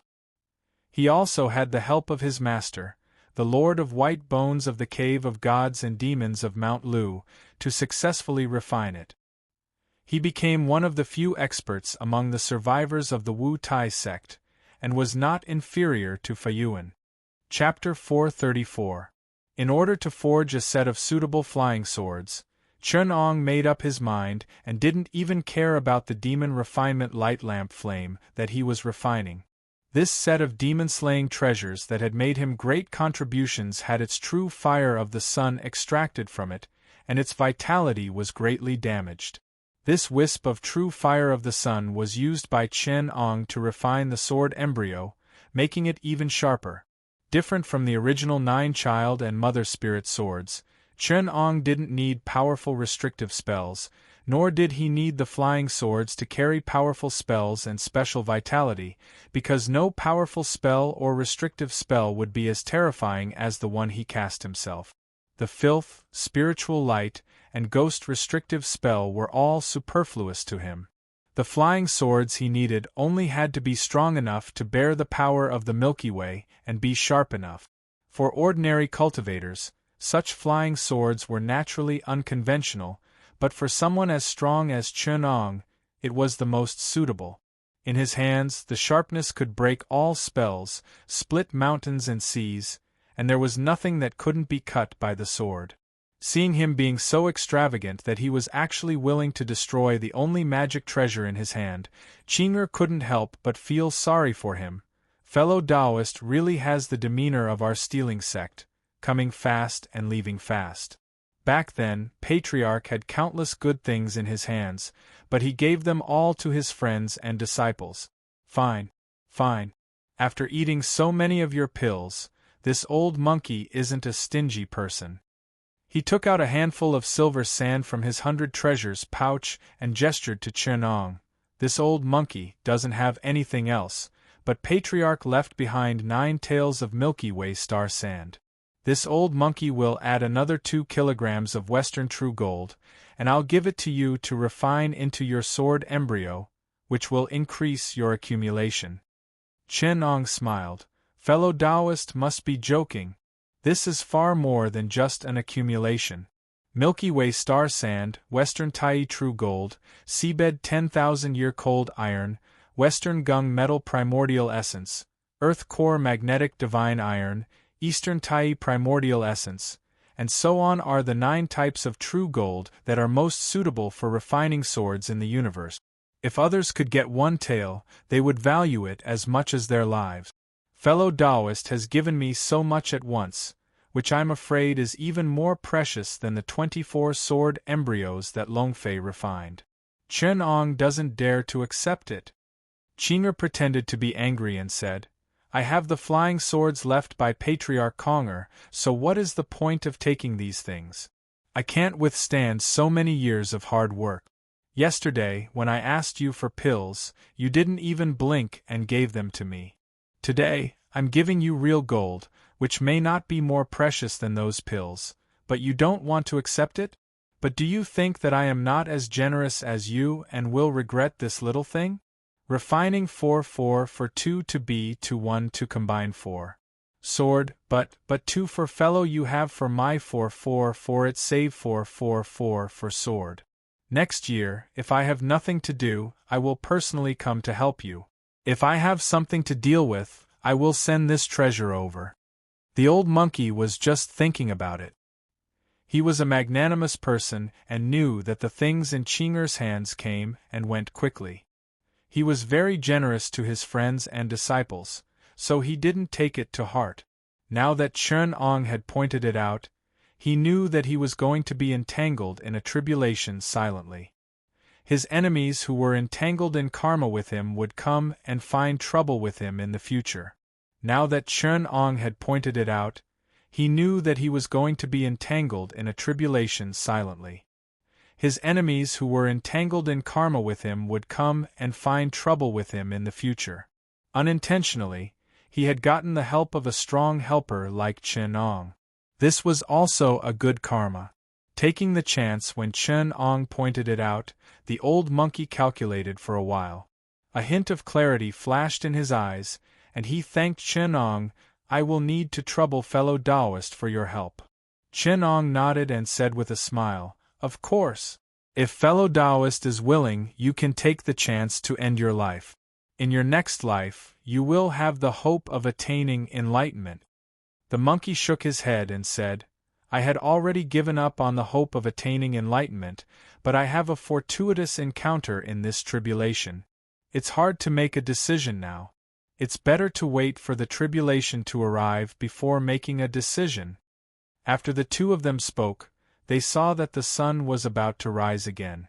Hence, they harvested the purple aura from the east and activated the sun essence true fire to refine the sword embryos. Under the refinement of the sun essence true fire, the 24 sword embryos shrunk day by day. 12 of them were refined by Chen Ong into a ball and kept in his dantian to be nourished as the embryos for refining treasures in the future. As for the remaining 12 sword embryos, they were refined by Chen Ong with the sun essence true fire during the day and the moon essence true water at night. The yin and yang water and fire alternated to refine them day by day. 9 days later, Chen Ong refined 9 tails of celestial river star sand into the sword embryos. Day and night, he used the celestial river magic power to grind and refine the sword embryos. 18 days later, he used the Tai true gold from the west to refine the sword embryos. Every day, he used the sun essence true fire to refine the sword embryos until they were extremely sharp. At night, he refined the sword embryos until they were as soft as water. Time passed from winter to spring. Finally, when the sword embryos were about to be completed, he had to refine 1 primordial waterscape sword every hour for 24 hours a day. The 12 primordial waterscape swords were like a wheel. Every day there was a cycle, and there was no time for rest. It was extremely tough. If it wasn't for Li Ning and the other disciples who went to the city to purchase fruits and vegetables and sent them up the mountain every day, and secretly took over some of the unimportant steps, Chen Ong might not even have time to catch his breath for 3 months, let alone eat and drink. Until the first thunder of summer solstice, the 12 primordial waterscape swords were refined by the heavy rain drawn by the celestial river magic power. The dense water vapor from the East Sea, the essence of the celestial river, turned into Tiani true water, and seeped into the sword embryos. It was in harmony with the celestial phenomenon. Because of this, the sword embryos lost all fire power and the sword embryos were finally completed. It entered Chen Ang's head and hid in his dantian to receive the magic power. In the future, as long as he continued to refine it with the 7 types of true water magic power, its spirituality and power would continue to grow. Even now, this set of 12 primordial waterscape swords was one of the strongest flying swords in the world. With the addition of a small fry like the 7-armed Yiksha Long Fei, Chen Ong only needed 1 sword to slay them. The nature of the flying swords was sharp. In Chen Ang's hands, it was hard to find a magic weapon that could block it. Ordinary protective magic weapons could not withstand its sharpness. Just a few days ago, Fate Creation Boy, who was lying in ambush beside Wang Ming, sent over the white sun painting of Immortal by Yang. Just as Chen Ong had expected, the key to forming a bond with Immortal by Yang was the Kingdom of Small People near the Wind Cave Mountain. Wang Ming was ordered by Fate Creation Boy to do a few good things for the Kingdom of Small People. Thus, he formed a bond with Immortal by Yang. When he went to look for Bai Yangya, he found him easily. When he was learning the painting, he was not driven away by Cui Wugu who was protecting him. Instead, he was guided by this righteous senior and entered the path of cultivation. This scroll of painting had long been sent over by Fate Creation Boy. However, Chen Ong had been busy refining the flying swords and did not have time to study it. Now, he could take advantage of his rest time to integrate the principles of the painting into the foundation of the Milky Way Dharma power. It became more stable and added another layer of mystery to his Dharma power. As for Wang Ming, who had made such a great contribution to Chen Ong, he continued to be ordered by Fate Creation Boy to fight against the roving bandits in Shaanxi, to protect the great Ming dynasty and to uphold justice. Now, he had made a name for himself in the martial arts world of Shaanxi. People called him the Crane Feather Sword Wang Ming, Swordsman Wang. It was said that he went against the roving bandits and the people of the Green Forest. He helped the government to defeat the bandits who tried to attack the city several times. Chapter 435. Chen Ong used the white sun diagram to supplement the Milky Way manna. Another benefit was that the Milky Way manna finally had a rudimentary path. The Milky Way manna was originally a technique used by cult leader Chen from another world to guide the Milky Way. It was derived by Chen Eng's absolute wisdom. There was no rudimentary path to this technique. If one wanted to master it, they would need to have Chen Eng's knowledge and wisdom to immediately achieve the Milky Way manna. This manna was definitely not friendly to beginners. If one wanted to master it outside of Chen Ong, they would need to be a Buddhist almighty who had achieved the Arhat Tao fruit and obtain a bit of Chen Eng's spiritual knowledge. Then, they would abandon Buddhism and enter Taoism. After reincarnating for more than 10 lifetimes, they would ponder over it day and night, using all the wisdom of their previous lifetimes to comprehend it. Only then, after 12 lifetimes, they would have a chance to suddenly comprehend it and master this Milky Way manna. Obviously, this prerequisite did not exist at all. Now that he had the white sun diagram as a reference, Chen Ong could calculate the basic Taoist techniques of breathing, meditation, guidance, and meditation. Absorbing a trace of water vapor during qi cultivation, tempering it to match with one's own true qi, and visualizing the 9 crucial Milky Way true talismans, one could transform one's own manna into the Milky Way manna and enter the rudimentary path. Although it was still complicated and difficult, it was still countless times better than the slim possibility before. This basic Taoist technique was the same as the white sun diagram. It was based on guiding qi cultivation. There were a total of 4 levels and 528 human-shaped diagrams. With a set of basic breathing techniques, one could enter the rudimentary path.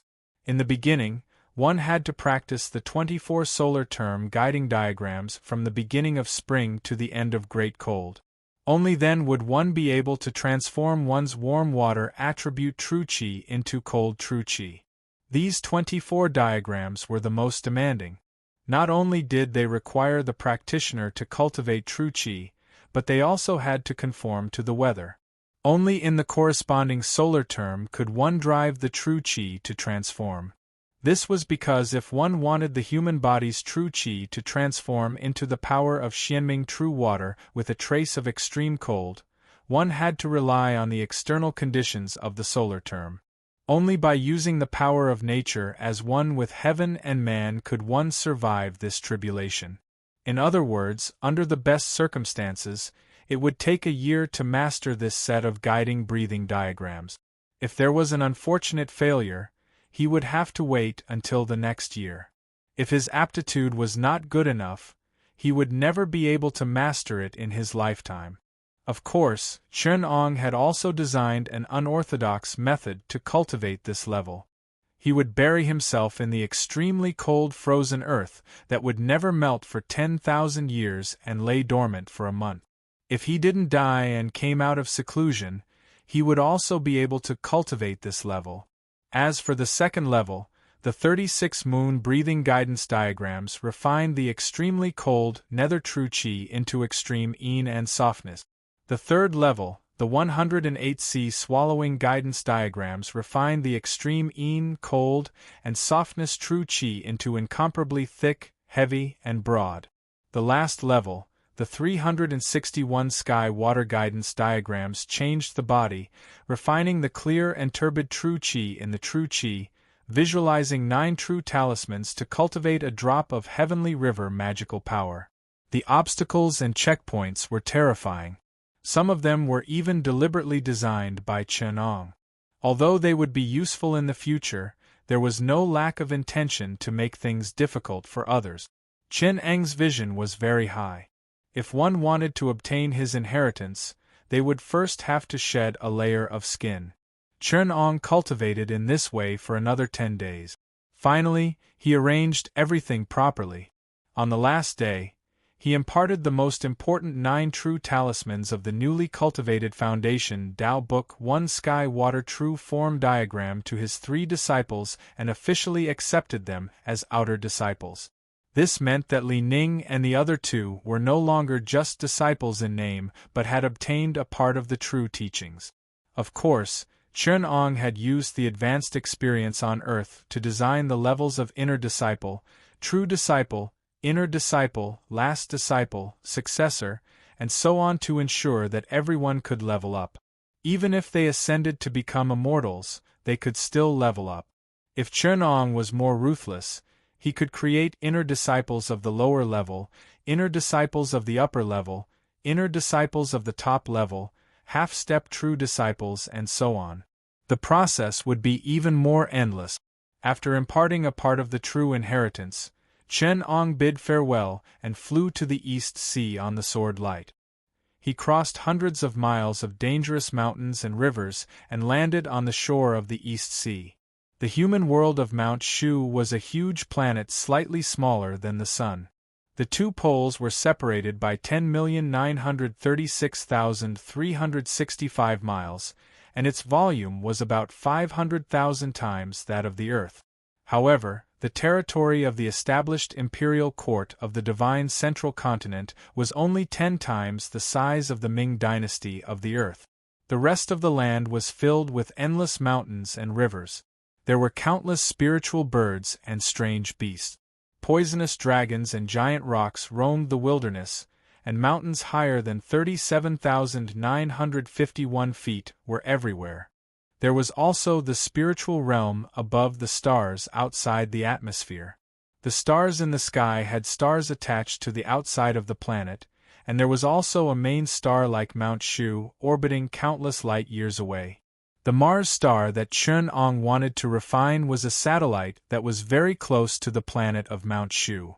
It was much smaller than the main star of Mount Shu, about the size of 500 Earths. Therefore, the East Sea here was not the narrow coastal sea on the Earth. Instead, it was truly boundless. Even if the great Ming dynasty sent 800 treasure ships and fleets, they would not be able to explore the edge of the huge ocean.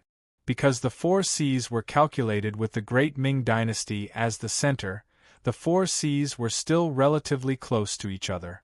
Chen Ong walked from the coastal sea of the East Sea to the South Sea.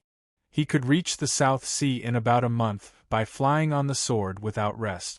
If he was willing to use the heavenly stars shifting technique, he would not even need to take a breath. It could be said that he could reach the South Sea with a mere thought. However, Chen Ong did not want to use the Dharma shifting technique to be so high profile. He had originally planned to sell a good ship and use the Dharma shifting technique to refine it. He could reach the South Sea in about a year. But now that he had the 12 Yuanshan waterscape sword, the sword light shifting technique was countless times faster than the ship, so there was no need for that. He could just use the sword light shifting technique. If he felt bored, he could also rest on the islands of the East Sea. Coming out from the seaside, Chen Ong rode the sword light and flew for a day. Everywhere he looked was a stretch of seawater. Not to mention Chen Ong, even Macho, who was in his sleeve, found it boring. Other than the boundless water vapor for Chen Ong to cultivate at will, there was no point in cultivating the heavenly river magic power. He was not afraid that the water vapor would be sucked dry and cause a drought. The strange scenery in the sea, the interesting strange beasts, all passed by in a flash of the sword light. After a long time, it would make people feel annoyed. Chen Ong saw that from time to time, he could see the giant dragon whale emerging from the sea. Not long ago, he saw a group of sea loaches playing. He thought, why should I be in a hurry? It is rare to come to such a lively world. Why should I rush, afraid that I will miss the plot? The chess piece has been buried, and catching the main god is not a matter of a short time. I might as well take a good tour of the mountains and rivers of this world. After 20 years, I will rush back in time. He was still thinking about the calamity of the old monkey during the Dragon Boat Festival next year. He was going to find a sea beast with a huge back that he could ride on. He was going to subdue it and make it his mount, so that he could slowly travel the 4 seas and enjoy the magnificent scenery of the East Sea. Chapter 436. What Chen Ong cultivated was the most wonderful water element mana in this world. It was also convenient for him to dive into the sea. Once he wrapped himself with the Milky Way mana, he would dive into the sea. His swimming speed would not be any slower than the whale dragons in the sea. Once he entered the sea, he would be like a fish swimming in water. He would only feel that he could dive deep into the water as he wished. It was as if he was born with this ability, a daffodil in his life. In this world, the sea was 1,000 times more fertile than the land. Chen Ong had only glanced at the flowers for a few moments, but he had already seen several kinds of extremely precious spiritual herbs on the land. He was not greedy, so he plucked some as he saw them. Taking 3 and leaving 7 would not harm the unity of heaven. Along the way, he also paid attention to sea beasts that were suitable for riding. These sea beasts were not difficult to find. Whether it was a whale dragon with a wide body or a turtle with a flat shell, as long as its back was wide and suitable for living. However, those that Chen Ong saw either looked down on their small bodies or looked down on their slow swimming speed. He really could not find a suitable one. After all, the sea beasts that met his requirements were too big and were not used to foraging in one place. Otherwise, with their appetite, it would not take long for them to finish an entire sea region. Chen Ong could not bear to let them forage for food every day. They had to be cultivated sea beasts or species that could not eat for a month. This choice was even more difficult. Fortunately, the scenery in the sea was dazzling. Chen Ong did not feel bored. Instead, he felt that it was good to continue touring. The sea region in this world is too big. Without the help of the ocean currents, it is almost impossible for mortals to travel. I asked around in Ingtian City. The sea merchants here all count the days and take the ocean currents to do business. The ocean currents are like highways in the sea. Ships can travel with the ocean currents when there is no wind. Their speed is 100 times faster than sailing. Chen Ong walked towards the open sea. He slowed down along the way. It was obvious in the sea. However, he did not expect that there was a population and civilization on land. There were even countries in the sea. It was just that the sea region was huge and the living environment was harsh. It was especially difficult for fish to reproduce. Even so, there were several sea countries in the East Sea. Their territories were larger than the Great Ming Dynasty. It was just that their population was slightly lower. They were all different species of sea tribes, and it was difficult for them to reproduce. Among them was the Merfolk Kingdom, which was near where Chen Ong was. It had a vast territory, and with Chen Eng's actions, they would cross paths sooner or later. After traveling for more than 200 kilometers this time, he discovered a mutated dragon whale in front of him. It had a strong vitality and a wide body, and there was a natural depression on its back, just like a natural mount. Chen Ong had finally found this kind of sea beast. With a leap, he landed on the back of this dragon whale. The celestial river Dharma power descended and coiled this huge mutated dragon whale up. Chen Ong was going to suppress this giant beast's resistance, but unexpectedly, this dragon whale was so docile that it didn't even have a temper. Being suppressed by Chen Ong, it obediently stopped, silently looking at Chen Ong with a pair of intelligent eyes. Before Chen Ong could communicate with it, he heard a pleasant voice coming from the belly of the dragon whale. "Why did you stop us? I'm the 6th princess of the Dachong Sea Nation, and I'm on an inspection tour on my father's orders. May I know which immortal elder is coming, and can you come down for a chat?"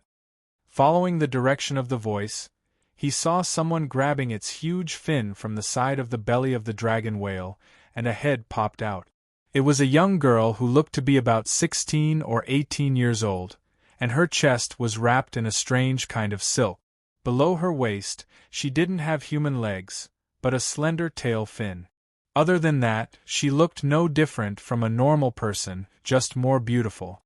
When the young girl saw Chen Eng's curious gaze, she blushed slightly and said, "Is this the first time you've seen a mermaid, immortal elder?"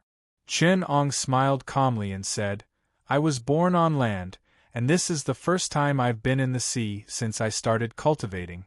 If I've been rude, please forgive me, princess. I stopped the dragon whale just now because I didn't know it had an owner, and I just wanted to find a mount." "I see.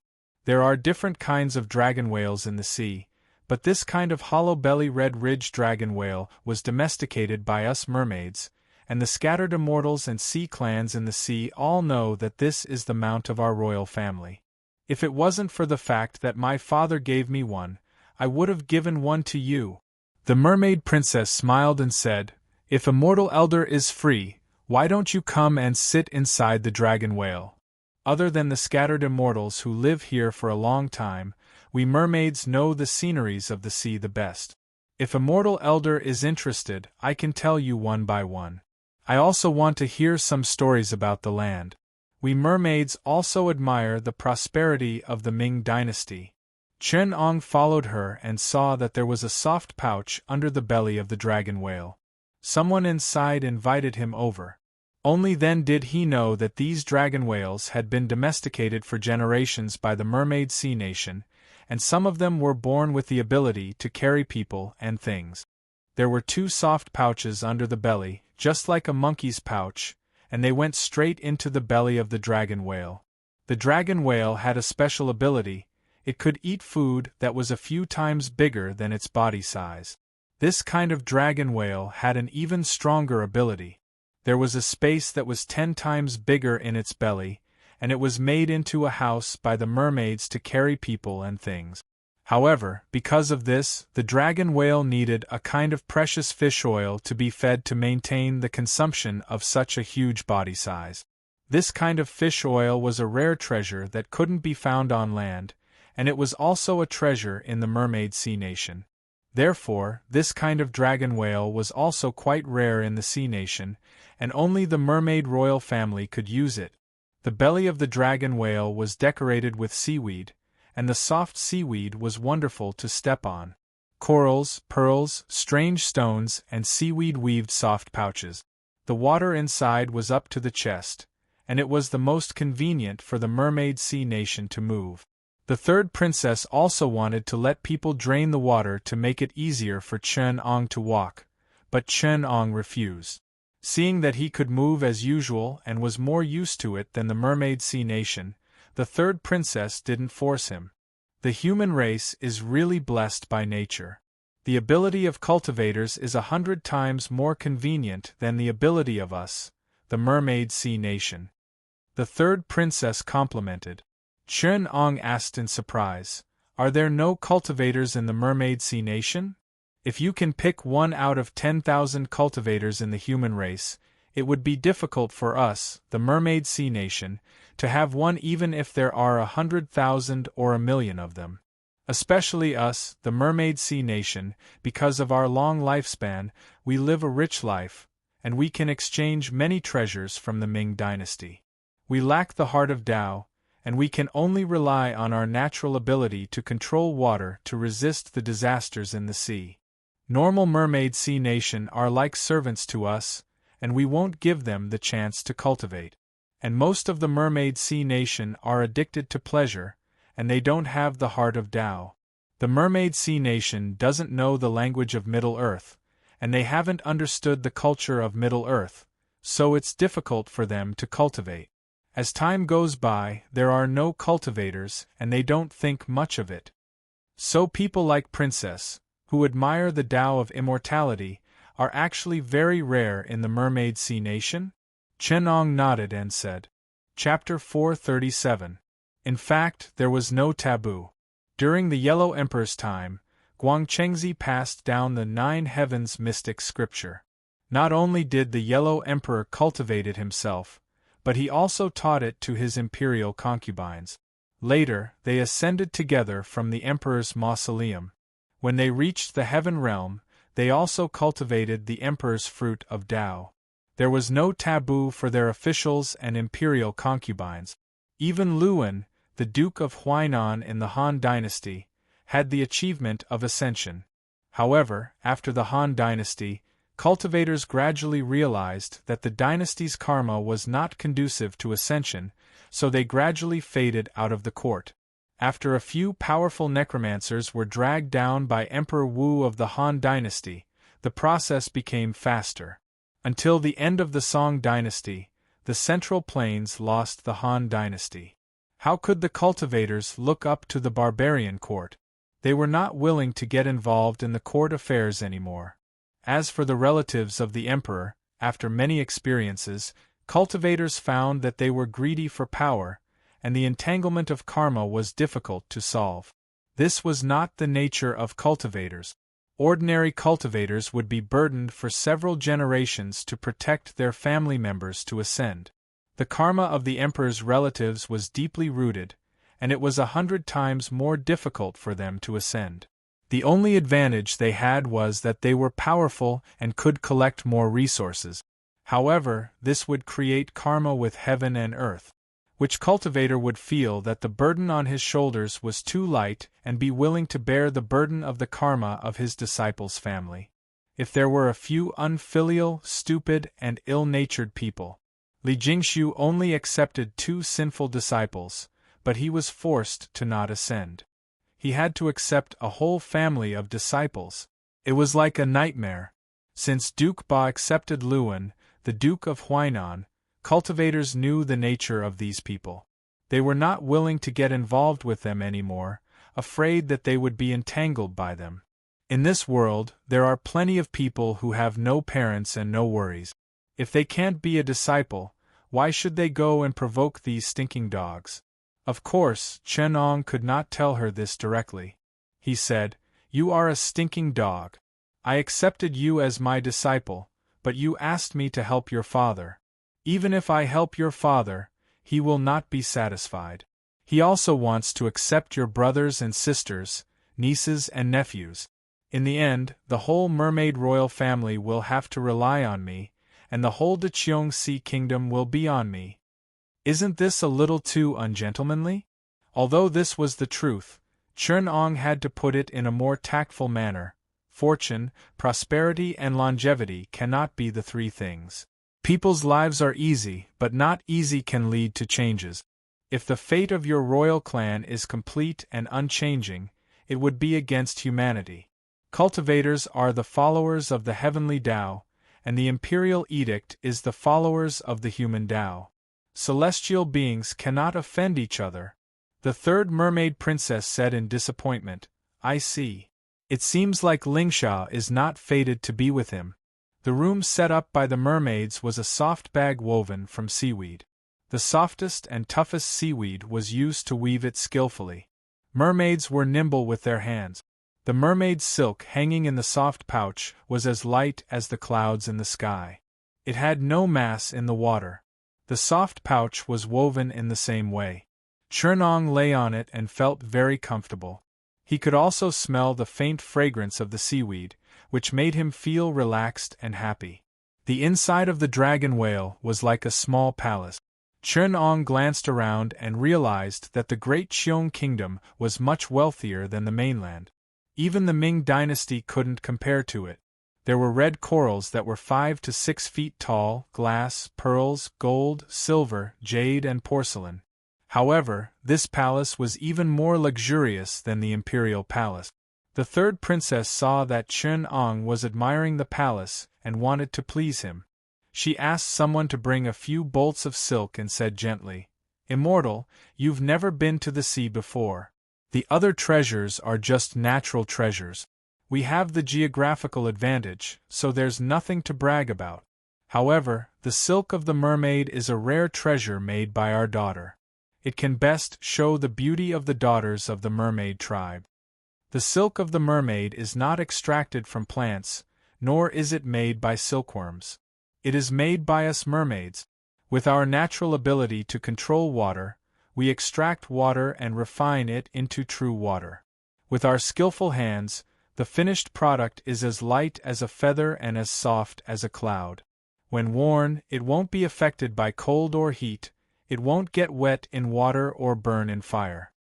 There's a phrase in the Ming Dynasty called flawless, which is used to describe our silk of the mermaid. The third princess smiled and said, "Immortal, you've come from afar. Although the sea nation is wealthy, I guess those miscellaneous things won't catch your eye. I have 9 bolts of mermaid silk here, which I made myself. I'll make a Taoist robe for you, Immortal." The third princess was indeed an oddity among the mermaid tribe. She was so eager to learn Tao. She had tried to ask Chen Ong if he could be her disciple, but he had rejected her politely. However, she could tell from Chen Ang's tone that he was not unapproachable, so there was no possibility of him rejecting her politely. Thus, she made up her mind and hoped that Chen Ong would teach her some Dharma spells in the future. Although the third princess was a woman, she had more ideas than her brothers, and her vision was higher than her father's. The other members of the mermaid tribe were still obsessed with money, but this princess was already prepared for danger in times of peace. Everyone knew that the mermaid tribe was wealthy, but apart from the natural defense of the sea, they didn't have the corresponding ability to protect themselves. Although the itinerant immortals from overseas had good morals and could ensure the peace of the East Ocean from the disturbances of the evil sects, ever since the third palace lord of the Purple Cloud Palace made friends with all kinds of unorthodox sects, the demons in the East Ocean had become more and more rampant, and sometimes they would invade the great Cheong Sea nation. Moreover, the humans on land were exploring the East Ocean, and the number of people on the sea increased day by day. The third princess was always worried that the humans on land would have the intention to invade. She told her father about this, but the upper echelons of the sea nation laughed at her, saying that her worries were groundless. The humans on land didn't have the ability to live underwater, so why would they invade? However, the news from her relatives in the South Ocean told the third princess that this wasn't the case. The red barbarian pirates who had settled in the South Ocean a few hundred years ago had started to invade and kill the mermaids of the South Ocean, robbing their wealth and population. In recent years, they had become more and more offensive. The third princess often advised her father, but her father despised her. She had no choice but to find another way, hoping to become a disciple of a wise master, cultivate good skills, and protect the sea nation. Over the years, she had often made friends with cultivators, hoping that they could help the great Cheong Sea nation, but there had been no progress. Therefore, when she saw Chen Ong today, she was especially respectful, hoping that he could learn some Dharma spells and skills to protect the people of the sea nation. Chen Ong thought to himself, even if she had fallen into her trap, it was still reasonable. Although Chen Ong didn't want to take this disciple and let the entire sea nation ride on his coattails, he was also quite sympathetic. He didn't want to let her take advantage of him. Moreover, the great Cheong Sea nation was very close to the Purple Cloud Palace, so it was an excellent chess piece. Chapter 438. Chen Ong closed his eyes and sensed for a while. He opened his sleeves and activated the mana of the heavenly river. With a wave of his hand, the 10 pieces of mermaid silk were kept in his sleeves. The mermaid silk made from the true water had a special spirituality. Because of its nature, it was a kind of true water refined by the mermaids. It was the easiest to improve its quality. Chen Ong only needed to replace any of the 7 types of true water to make a superior spiritual material. However, Chen Ong didn't care about this. He was more curious about the mermaid's ability to weave. To others, this was the natural supernatural power of the mermaids, but to Chen Ong, it was a kind of knowledge that could be learned. If he could learn to refine water into silk and weave, with the mana of the heavenly river and the ability to refine the 7 types of innate true water, he could weave a spiritual material that was 100 times better than the mermaid's silk. He could even weave it into a talisman that was different from all the talisman refining methods in the world. It was very rare to find a school of its own. Chen Ong didn't care about other things, but this kind of new thinking and enlightening knowledge could completely arouse his interest. The third princess saw that Chen Ong was deep in thought with his eyes closed and his body did not move. After a while, his hands in his sleeves wriggled slightly. After a while, the mermaid's silk shot out from his sleeves. Only then did the third princess turn pale with fright. She had never thought that Chen Ong would be able to use his bare hands to pull out the thread of water from the mermaid's silk and unravel the seamless silk of the heavenly garment. Tens of millions of water silk hung in the cuffs of Chen Ong. He then opened his eyes and smiled. So the mermaid's silk has such a deep meaning. The mermaids felt the Tao of heaven and earth, observed the depth of the ocean, and gradually got close to the water spell. In the end, after countless generations of improvement, the weaving technique was finally close to the waterway, becoming a different kind of water spell. Just a little experience has given me a lot of enlightenment. There is even a trace of the spell to weave all things hidden in it. It is indeed the essence of a race's civilization. It is endless and profound. The mermaids who are proficient in this technique can be called water weavers. Mastering the Tao of water weaving is also close to the Tao. Third princess heard this and said in horror, "It's fine if Celestial Master understands it himself. Don't tell others about the secret of mermaid silk weaving. If so, I will really be the sinner of millions of mermaids." Now, nearly half of the mermaids in our Cheongsi nation rely on silk weaving for a living. The lifeline of our nation is tied to this. Please have mercy, Celestial Master. Seeing her terrified and sincere look, Chen Ong shook his head and said, "You don't have to worry. Even if this method is not a secret, there are not many in the world who can naturally refine true water like you, mermaid. At most, a few cultivators can use this to refine a few strange magic treasures. It won't affect the overall situation of your sea nation. Besides, I learned this technique from the mermaid's technique, so I won't harm you. You can rest assured." Chen Ong grabbed the shark silk in his hand. The sparkling and translucent special true water condensed into a thread, bringing with it a dense aura of water essence. Using the heavenly river's arcane power, Chen Ong extracted a large amount of water essence from the surrounding seawater and refined the shark silk. He calculated that the acquired true water, which was derived from the Taing true water and the Tiani true water, was the most suitable for weaving. Refining the mermaid's silk with the Gui water essence would gradually change its nature, turning it into the acquired true water. Its spirituality would be better. The third princess was shocked and thought, "The cultivators of the mystic door are so scary. They are not something a mermaid like me, who is trapped in the four seas, can understand. I used to hear people say that the Ming dynasty is the center of the world, but I didn't think much of it. I thought that the Ming dynasty was richer than the land, and that there were only a few poor scholars in the Ming dynasty. Now I know that we are indeed a group of frogs at the bottom of a well. How arrogant!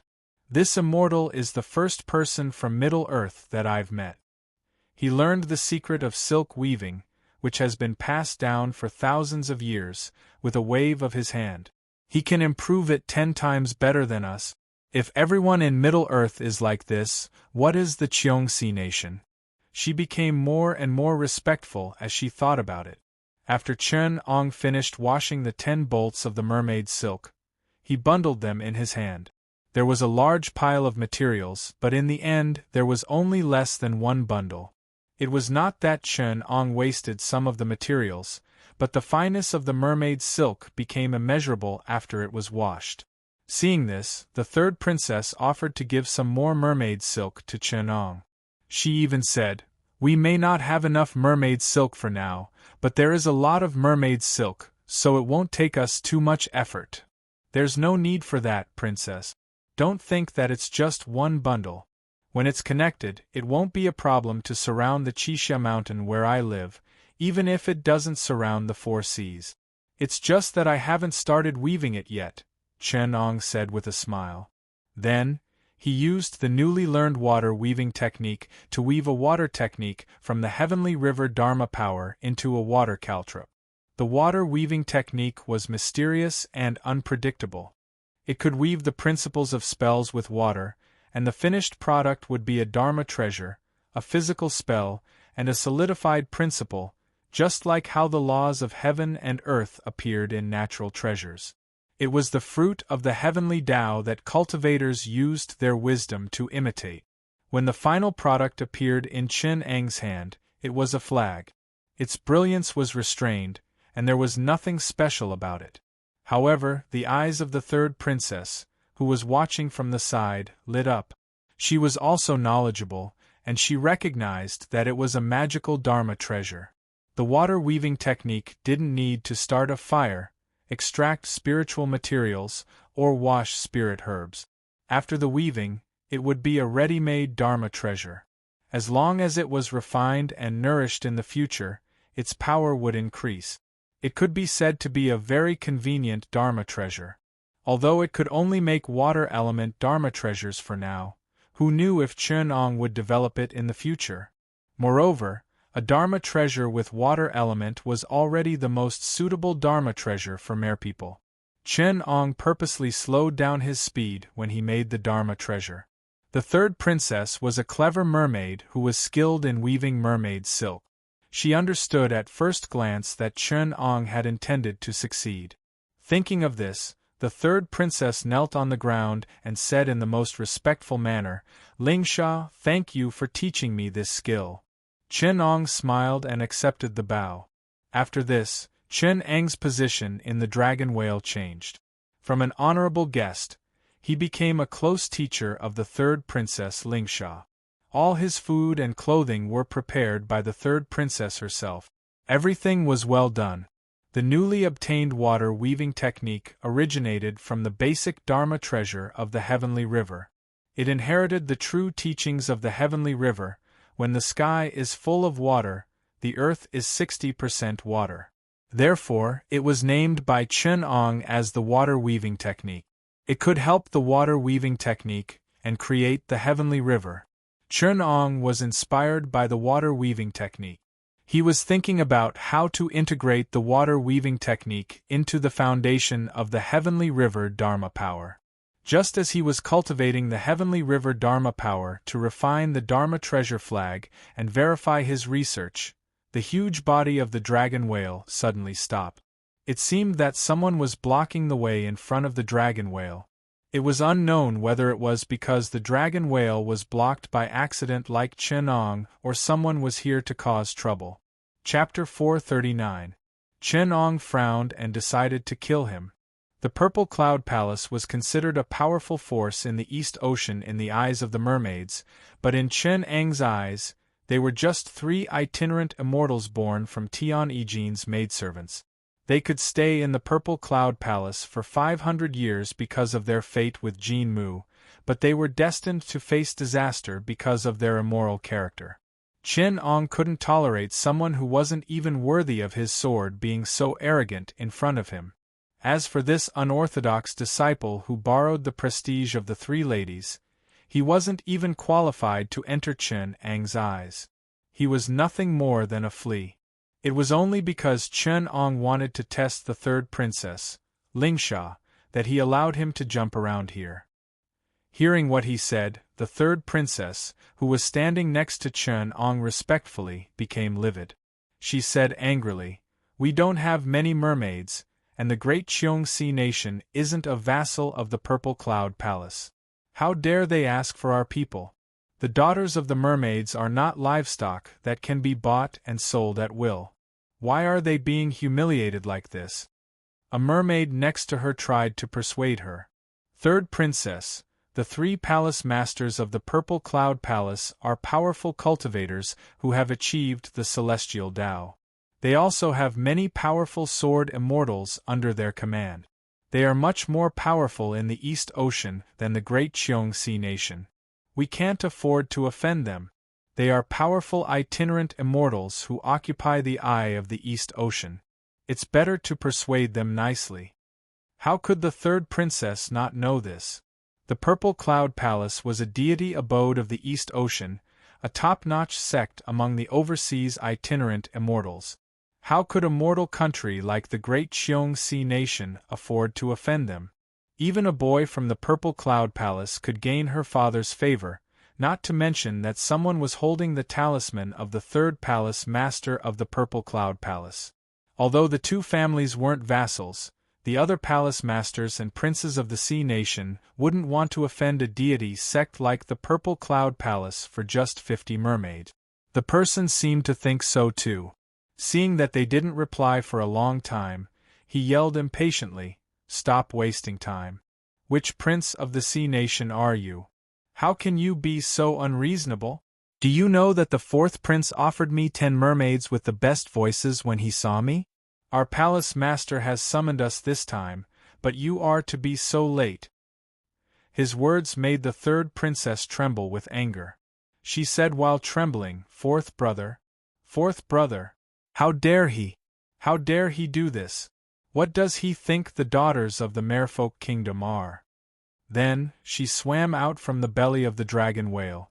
Her pretty face was cold and she was about to scold him. Unexpectedly, when the man saw her, his eyes lit up and a trace of lust flashed across his eyes. Before third princess could speak, he used his mana to transform into a giant hand and grabbed her. He even muttered, "I think this mermaid is not bad looking. Let's make it up to her. I don't need you to take care of me.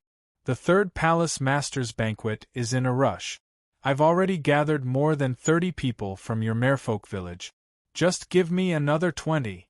Of chin of." He sneered, "Watch your skin."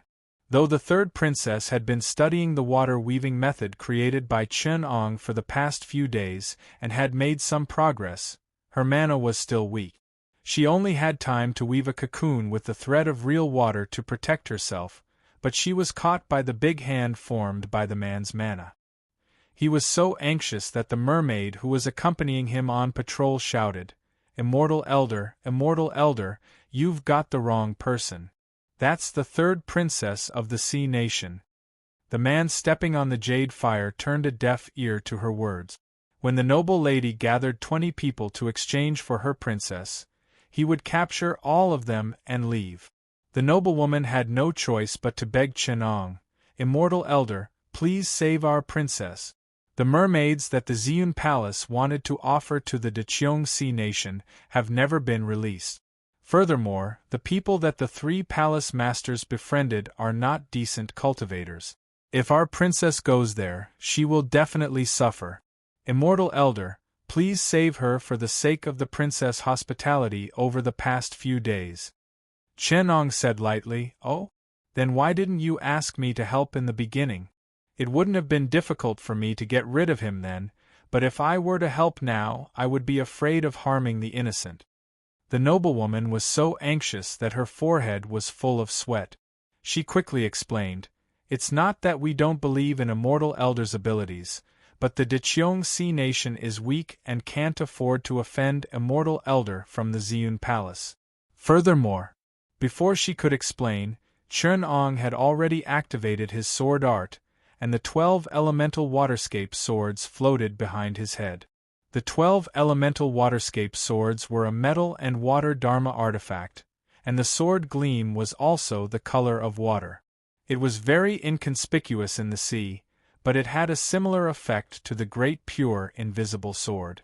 However, even if the sword gleam was 10 times or 100 times more conspicuous, the person that Chen Ang's sword gleam would not be able to react.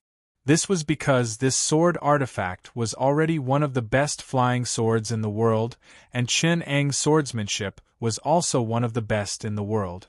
Everything had happened too quickly. In the eyes of the noblewoman beside Chen Ong, it had only been a flash of light behind Chen Ang's head, and the man who was controlling the jade fire had been killed with a single strike. Even his soul had not been able to escape. The jade fire protecting his body had been forcefully slashed open, and only then did they see the sword gleam. Chen Ong retracted the sword gleam and merged it with the 11 halos behind his head. Only then did he ask lightly, "Then, can you still bear the crime now?" The noblewoman opened her mouth, but she couldn't say anything. She didn't dare to speak anymore.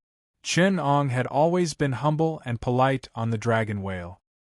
He looked like a righteous, young, and handsome man, which had given them some false impressions. Now, Chen Ong had corrected this false impression. He revealed his indifferent and determined nature and killed the Purple Cloud Palace's emissary, who was unreachable in their hearts, with a single strike. Even if they were 10 times more afraid of the Purple Cloud Palace's power, they didn't dare to say anything at this time. As if from another standpoint, she asked, they don't dare to offend the Purple Cloud Palace, but do they dare to offend Chen Ong?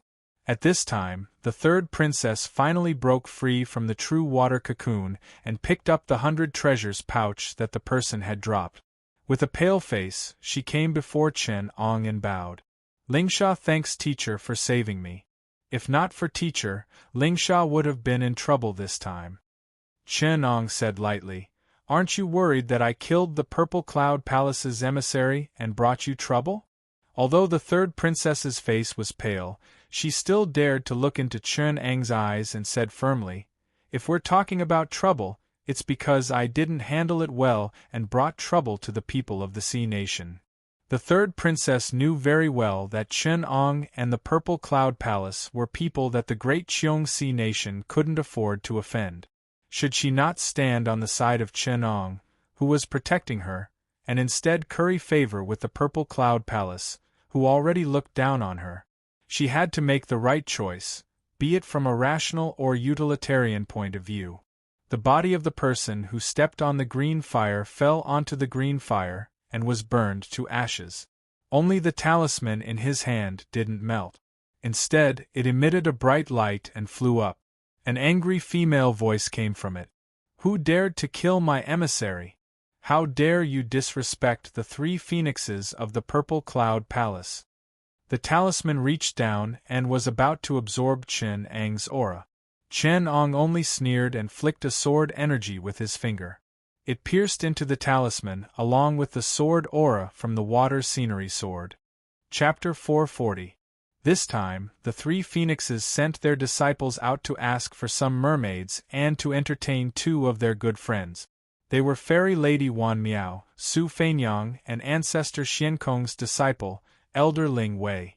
Su Feinyang also brought a few people from the side schools for the 3 phoenixes to get to know, including Peach Blossom Fairy Li Yuyu, Lai Guai Tuchuo, and Sea Swallow Lang Shaoxian. She was injured, so her complexion wasn't very good. However, Su Feinyang noticed it and asked, did Palace Mistress encounter any difficulties? You don't look too good. If there are any difficulties, I might be able to help. Sanfeng was originally very concerned about her reputation and would never allow herself to lose so much face in front of Su Feinyang. However, she was truly furious and knew that Chen Ang's abilities were far from what she could handle alone. Thus, she said to Su Feinyang, someone just killed my emissary and even ambushed me, causing me some injuries. I'm afraid he is a demon who covets our Purple Cloud Palace. I will not let him go. Su Feinyang knew the 3 phoenixes' temperament and knew that they were hiding a lot of things. She used her clever tongue to get the truth out of them. She connected the dots and guessed what the 3 phoenixes were unwilling to talk about and got it right. Su Feinyang was the most quick-witted person. How could she be willing to seek revenge for the 3 phoenixes? She thought to herself, to be able to injure someone from 1,000 miles away with a sword aura and injure the 3 phoenixes, this person's cultivation must not be weak. If not for the aura of the talisman, Fong Sanfeng would have been killed by this person. Wu Tai's sex calamity is not over yet. We must not provoke such a strong enemy. Not only can we not help the 3 phoenixes, we must also do them a favor. In the future, when I fight Ame, it will be great if there is such a hindrance. However, it is better to give help in a time of need than to add flowers to a brocade. Why don't I give an idea to the 3 phoenixes and let her trap that person? I can use this opportunity to do him a favor. She made up her mind and told the 3 phoenixes, that person's spells and supernatural powers are powerful. If we fight with him, even if we win, there is nothing we can do. Why don't we lure him into the divine sand formation and trap him with the formation? At that time, won't I be at your mercy? Although Sanfeng was hesitant, she knew that Chu Feng had set up the great divine sand formation to defend against external enemies. If Chu Feng found out that she was using it to frame the enemy, she would definitely blame her for being a busybody. But in the end, she was still angry. She thought that when the time came, she would kill the enemy in the formation first and lie to Chu Feng that he had come to break the rules. Thus, he made up his mind and began to plan. A few unorthodox disciples did not even have the time to curry favor with her, so they came up with many evil plans to help her. Only Ling Weisho felt that it was inappropriate, but on account of their friendship, he did not say anything to stop her. Chen Ong had killed the emissary of the Purple Cloud Palace. The other people on the Dragon Whale did not dare to criticize him, but they were still afraid of the prestige of the Purple Cloud Palace. Normally, they were scared and kept a distance from Chen Ong. They no longer tried to curry favor with him. Only the third princess knew that they were still close to each other. The Purple Cloud Palace was rich in resources. Jasper flowers and herbs were planted everywhere, Ganoderma trees, as well as rare elixirs such as jade nectar, banana mammoth paste, jade cherry purple marrow. The emissary was very respected in front of the third phoenix. His 100 treasures pouch was rich in elixirs and countless extravagant tools. However, Chen Ong did not care about these things at all. Among the things that he was interested in, the earthly fortress divine abode in the Purple Cloud Palace was one of them, the heavenly true water that could help him refine his mana was another, and the treasures of the other golden mothers and loose immortals could only be counted as half of them. This half of it was even counted as a secret treasure that could withstand the heavenly wind and tribulation fire among the treasures. The rest were like rubble that he did not have to worry about. The third princess had encountered a disaster. She remembered her fear and helplessness when she was taken away. Other than the water-weaving technique that Chen Ong taught her, her status and power were completely useless. She immediately understood the principle of constantly improving herself, and took a step forward in her heart of Tao. She knew how afraid her father and brother were of the Purple Cloud Palace, so she changed the direction of the Dragon Whale and went to the territory of one of her sisters. She was even more respectful to Chen Ong on the way. She took the elixirs and rare elixirs stored in the Dragon Whale to please Chen Ong. On the Dragon Whale, Chen Ong rarely went out because of the difference between men and women. He only cultivated his mana in the soft bag that he lived in. Since he came to Donghai, he had also overcome the last restriction of the Milky Way's mana. He refined 43 drops of Tiani water in 10 days, and his mana had another change. Now, the Milky Way's mana had refined 2 types of water. Although it had not been transformed yet because of the short period of time, it had improved a lot. After cultivating in the sea for 10 days, the progress of the Tiani water was almost as good as the result of the 5 months of cultivating the Taiyin water. It was only then that Chen Ong truly understood the difference in the influence of the place of cultivation. He thought to himself, this difference is more than 10 times. It seems that if I want to achieve great success in the Milky Way's mana, the 7 types of water must be refined in the most suitable environment. The Tiani water is still fine, as it is the accumulation of the essence of all water. It will be fine as long as it is a place with sufficient water essence. Donghai is quite suitable for my cultivation. Why don't I also open a residence in the sea? Not only will I have a place to stay, I won't have to wander around. Not only will it be inconvenient for cultivation, but it will also be inconvenient for me to conduct research and plant elixirs and rare herbs. In the future, if I don't stay in the sea for long, I can pass it down to my disciples in this world. It can be considered as leaving some assets for them. With this thought, Chen Ong started to consider it. Purple Cloud Palace was originally a very suitable place, but the 3 owners of this immortal manor were all closely related to Amei. As the residence of Master Lianshan, it was the old residence of Mother Earth 1,000 years ago. Mother Earth had gifted Purple Cloud Palace to Taoist Long-Browed Taoist and left a message in the crystal pillar explaining that the original owner of this manor, Mother Heaven Jean, had also left Purple Cloud Palace to Taoist Long-Browed Taoist due to a favor. This was a house that was considered to be under Amay's ownership. Even though the three women of Purple Cloud Palace had a relationship with Purple Cloud Palace for 500 years due to their relationship as maids under Mother Heaven, the ownership was clear. If it wasn't for Amay's cowardice and not being open and aboveboard in their actions, they wouldn't have been criticized by others. For example, there was a courtyard house in Beijing. Amay's ownership was the old owner, but due to some matters, the house was occupied by the servants of the previous owner.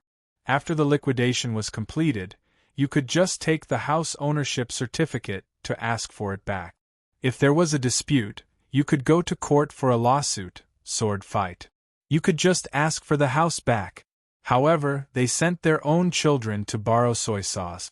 After they were slighted, they barged in. Because someone had ulterior motives and wanted to plot against them, they broke one of the cat's legs. In the end, the two families had a falling out and the house was taken back. Even though it was reasonable, it was not the right way. This kind of ownership was not clear. Not only were there people who didn't have ownership, but there were also people who had ownership of the house. Chen Ong just wanted to have a foundation in the neutral sea, so he would never get involved in such trouble.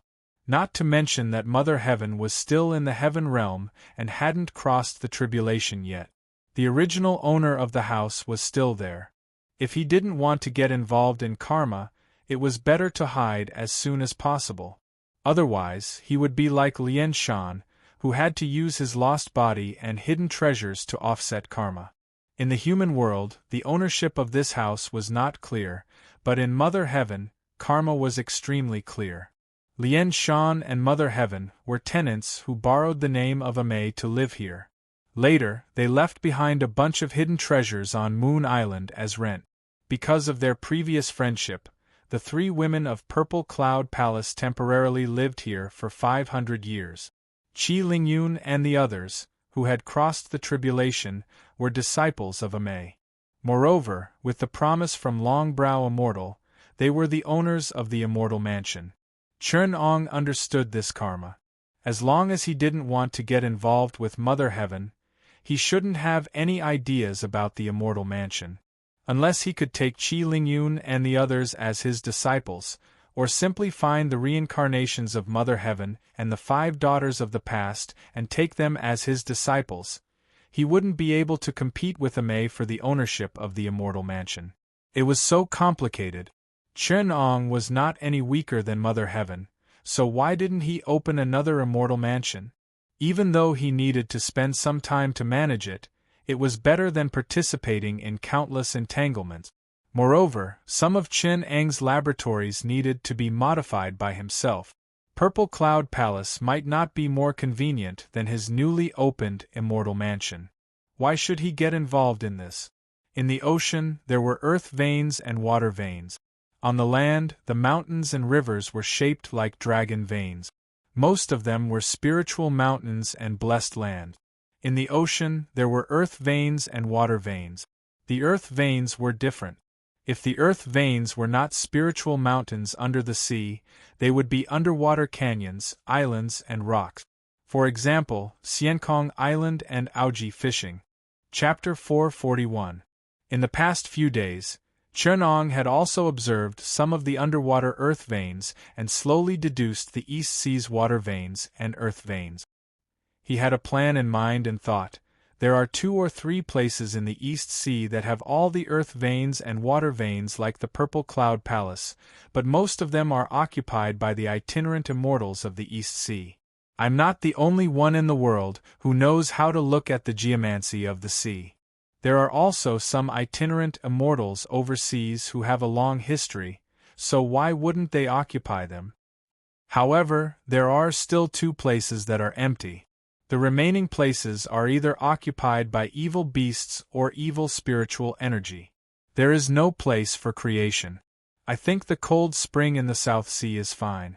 Although there are a group of 3-star beauty phantoms, this place is spacious and there is a cold spring. It is the most suitable place for me to practice. Not only can I refine the Tianyi true water, but I can also refine the Xianming true water. Otherwise, I will have to open a cave abode in the North and South Poles.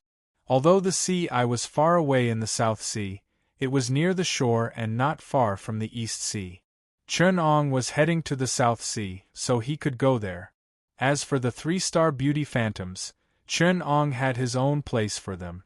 If they were ordinary evil beasts, it would be fine to get rid of them. However, there were many of these 1,000-year-old beauty phantoms, and they were very intelligent. They hid in the sea all year round and did not fight with others. They only used their inner cores to absorb the cold air in the sea's cold spring and refine the inner cores with the essence of the enigmatic mother. They had the merit of suppressing the cold spring and preventing the South Sea from freezing. Killing them would hurt the harmony of the world, so Chen Ong could not bear to do it.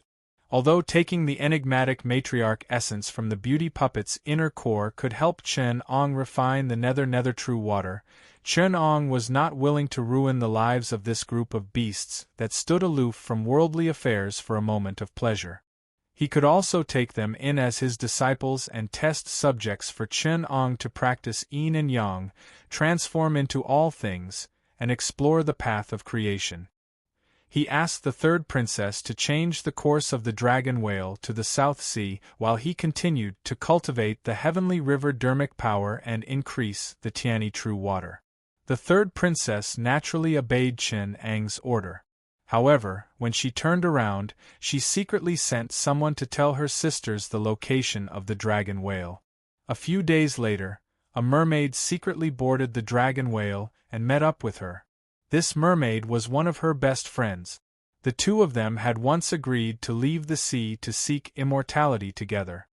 Although they were unable to set off for some reason, they still missed each other. Now that they had the chance to become immortals, they couldn't help but want to share it with their sister. Chen Ong was right about her. He knew that the third princess was a sentimental person and couldn't be as heartless as a cultivator. That was why he didn't agree the first time. He didn't want the entire Great Xiongxi nation to drag him down. He knew about the third princess's actions, but he turned a blind eye and pretended that he didn't know anything. One day, Chen Ong deduced another magical effect of the Tianyi true water that he had just cultivated. He was in a good mood because his understanding of the true water had improved. The third princess was very perceptive. Seeing that Chen Ong was interested, she took the opportunity to kneel on the ground and begged, "Teacher taught me the water-weaving technique. I kowtowed in fear to thank you and didn't dare to have greedy thoughts. However, I've always been envious of the foundation of the mystic door. I want to be greedy and ask teacher to teach me the foundation so that I can have the hope of becoming an immortal. Teacher, please take pity on me and teach me the right path." After saying that, she kowtowed on the ground and begged. Chen Ong saw that she was determined to pursue Tao and sighed in his heart. "I wanted to teach you the Dharma spell to defend yourself and defeat enemies because of our fate. I hoped that you would be safe and enjoy the riches of the Sea Nation. However, you are biased towards the Tao. How can the Tao be obtained so easily? If you become my lab rat, you will have the hope of achieving Tao and ascending to immortality in the future. However, if you are not careful, your soul will be destroyed. Why bother?" He said bluntly. "Do you know that the fundamental path of mana is different from spells? There are many difficulties and obstacles, such as the Great Trial of Immortals every 500 years, the Great Trial of Earth Immortals every 2,000 years, and the Great Trial of Time Sequence of 4999, etc. Even if you cultivate Tao alone, you will have to face the internal tribulation of wind and fire, and the dangerous external tribulation of devil, the tribulation of love, the tribulation of swords and weapons, and the tribulation of evil karma. Those who can achieve the right path are rare even in the orthodox mystic door, and it is rare to see one in 100 years in the unorthodox sections. With the water-weaving technique that I taught you, you have the ability to be free and unfettered. With your age, it is not difficult for you to enjoy 300 years of wealth. Many people in the unorthodox sects do not live as long as you, not to mention the many hardships that cultivators have to go through. They live in fear and are exhausted. They are not as free as you. Let me tell you the truth. Do you still want to beg? Chen Ong questioned. If you know when to advance and when to retreat, I will give you the treasure of true water for the sake of our friendship. You can use it to capture and kill those demons. If you continue to cry and beg, you will have to go through a lot of training. If you are not careful, you will lose your life, let alone the fate of master and disciple. Third Princess Lingsha heard him and quickly said, Teacher, Lingsha does not want to be free and unfettered. I only want the right path for eternity. In this way, I am not afraid of all the hardship. I only ask for your mercy. Chen Ong heaved a long sigh and said, Fine, fine. Since you have made up your mind, I will teach you the 24 solar terms guiding chart and a refining method of a true water vessel. First, you will be my nominal disciple. When you have completed the 24 solar terms guiding chart and successfully refined the light age cold painting that I have taught you, come to me to teach you all the one sky water true form painting and become an outer disciple. Chen Ong snapped his fingers and a spiritual light flew out from his sleeve and imprinted on the top of her head. He then touched the mermaid's silk next to her and a drop of Xianming true water instantly refined it. Each strand was like ice silk. Chen Ong used the water-weaving technique to make it into a jade silk vessel and gave it to Third Princess to practice. In the future, Third Princess would probably be a lab rat for Chen Ong to deduce the mystery of Xianming true water. It was also because of Chen Ang's benevolence that, in consideration of her past respect, he didn't make her like Wang Ming, who had to try out the most dangerous demonic arts. Instead, like Li Ning and the other two, she was given the cushy task of being the 7 true water trial mice. The younger sisters of the Third Princess were dumbfounded. They watched as the artifact of the light Jihantu stretched slightly in midair. 400 to 500 feet under the sea, it actually summoned a snowflake that slowly swept over a radius of more than 100 feet. The mermaid race had countless treasures, but the only one that could be considered a Dharma treasure was a bracelet that the Mermaid King had collected. He had used many treasures from the Great Qiong Kingdom to please an itinerant immortal who came to look for medicine, and he had obtained it. It was a Dharma treasure that was used by women. He wore it on his wrist and never took it off. Even so, countless princesses of the Sea Kingdom coveted it. Even some princes were as shameless as the Mermaid King and wanted to get their hands on it. Someone like the Third Princess, who was not favored by the Mermaid King, did not even need to think about it. Even if she was the Mermaid King's favorite concubine or concubine, he would only be able to borrow her for a night if he liked her. Even Chen Ong was considered a Taoist with many treasures, not to mention the Amei disciples. He was extremely generous. The mermaid watched as the Third Princess happily put away the Dharma treasure embryo and looked at Chen Ong with a burning gaze. Before she could think of an excuse to speak, she was interrupted by a shout. Someone barged in and shouted, "Third sister, did you offend the immortal master of the Purple Cloud Palace? How dare you? Why aren't you apologizing to me now? Do you know how much trouble it will bring to the Sea Kingdom if you offend an immortal sect like the Purple Cloud Palace?" Chapter 442. The fourth prince of the Great Qiong Sea Nation's face darkened, and he said coldly, "How dare you talk back? You can't even afford to let go of such a small matter. The Purple Cloud Palace is very important to the Great Qiong Sea Nation. If they are willing to protect us and even teach us a few techniques to live forever, let alone a few mermaids, even you princesses would be willing to do so, let alone the servants." The fourth prince sneered. "Don't say that I don't take care of you. If father finds out, you won't be able to protect yourself. If the 3 palace lords of the Purple Cloud Palace are still angry and insist that you go to the palace to be a plaything, Father will definitely agree. The 3rd princess was so angry that her lips trembled. What she couldn't accept the most was not the 4th prince's words, but a fact that she couldn't accept. Based on her understanding of the king of the merfolk, what her 4th brother said was very likely to happen. The 3rd princess's heart was filled with anger, fear, sadness, and disgust. It was as if a jar of vinegar had been knocked over, and the expression in her eyes was complicated and indescribable. Chunong listened to them. He naturally didn't care about the messy family affairs of the merfolk royal family. He was thinking more deeply. The Merfolk Kingdom's affairs were at most the aftermath of the conflict between Chunong and the Purple Cloud Palace. The real decisive factor was never in their control, not even in the Purple Cloud Palace's control, but in Chunong's hands. Currently, only Chunong, the 3 phoenixes, and the mermaids on the dragon whale knew that Chunong had killed the people of the Purple Cloud Palace. Now that the 4th prince of the Merfolk Kingdom had found out about it and came looking for them, he didn't seem to know the inside story. Under Chunong's watch, the mermaids on the dragon whale naturally couldn't spread the news. Therefore, it was obvious how the 4th prince had gotten the news. Only the 3 phoenixes could have leaked it. In this way, they could vaguely see the tale of the 3 phoenixes' plan. The 4th prince of the Sea Kingdom looked at the 3rd princess and said coldly, "We're siblings, and I can't bear to see you end up like that.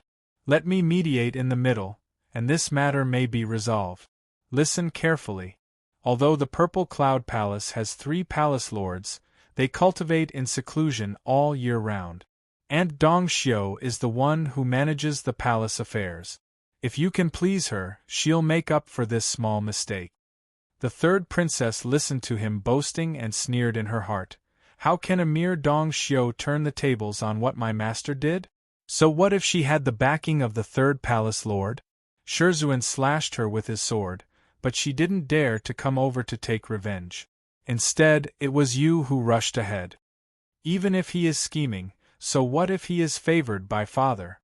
Master didn't need to look at anyone's face, nor did he need to rely on anything, but who would dare to look down on him?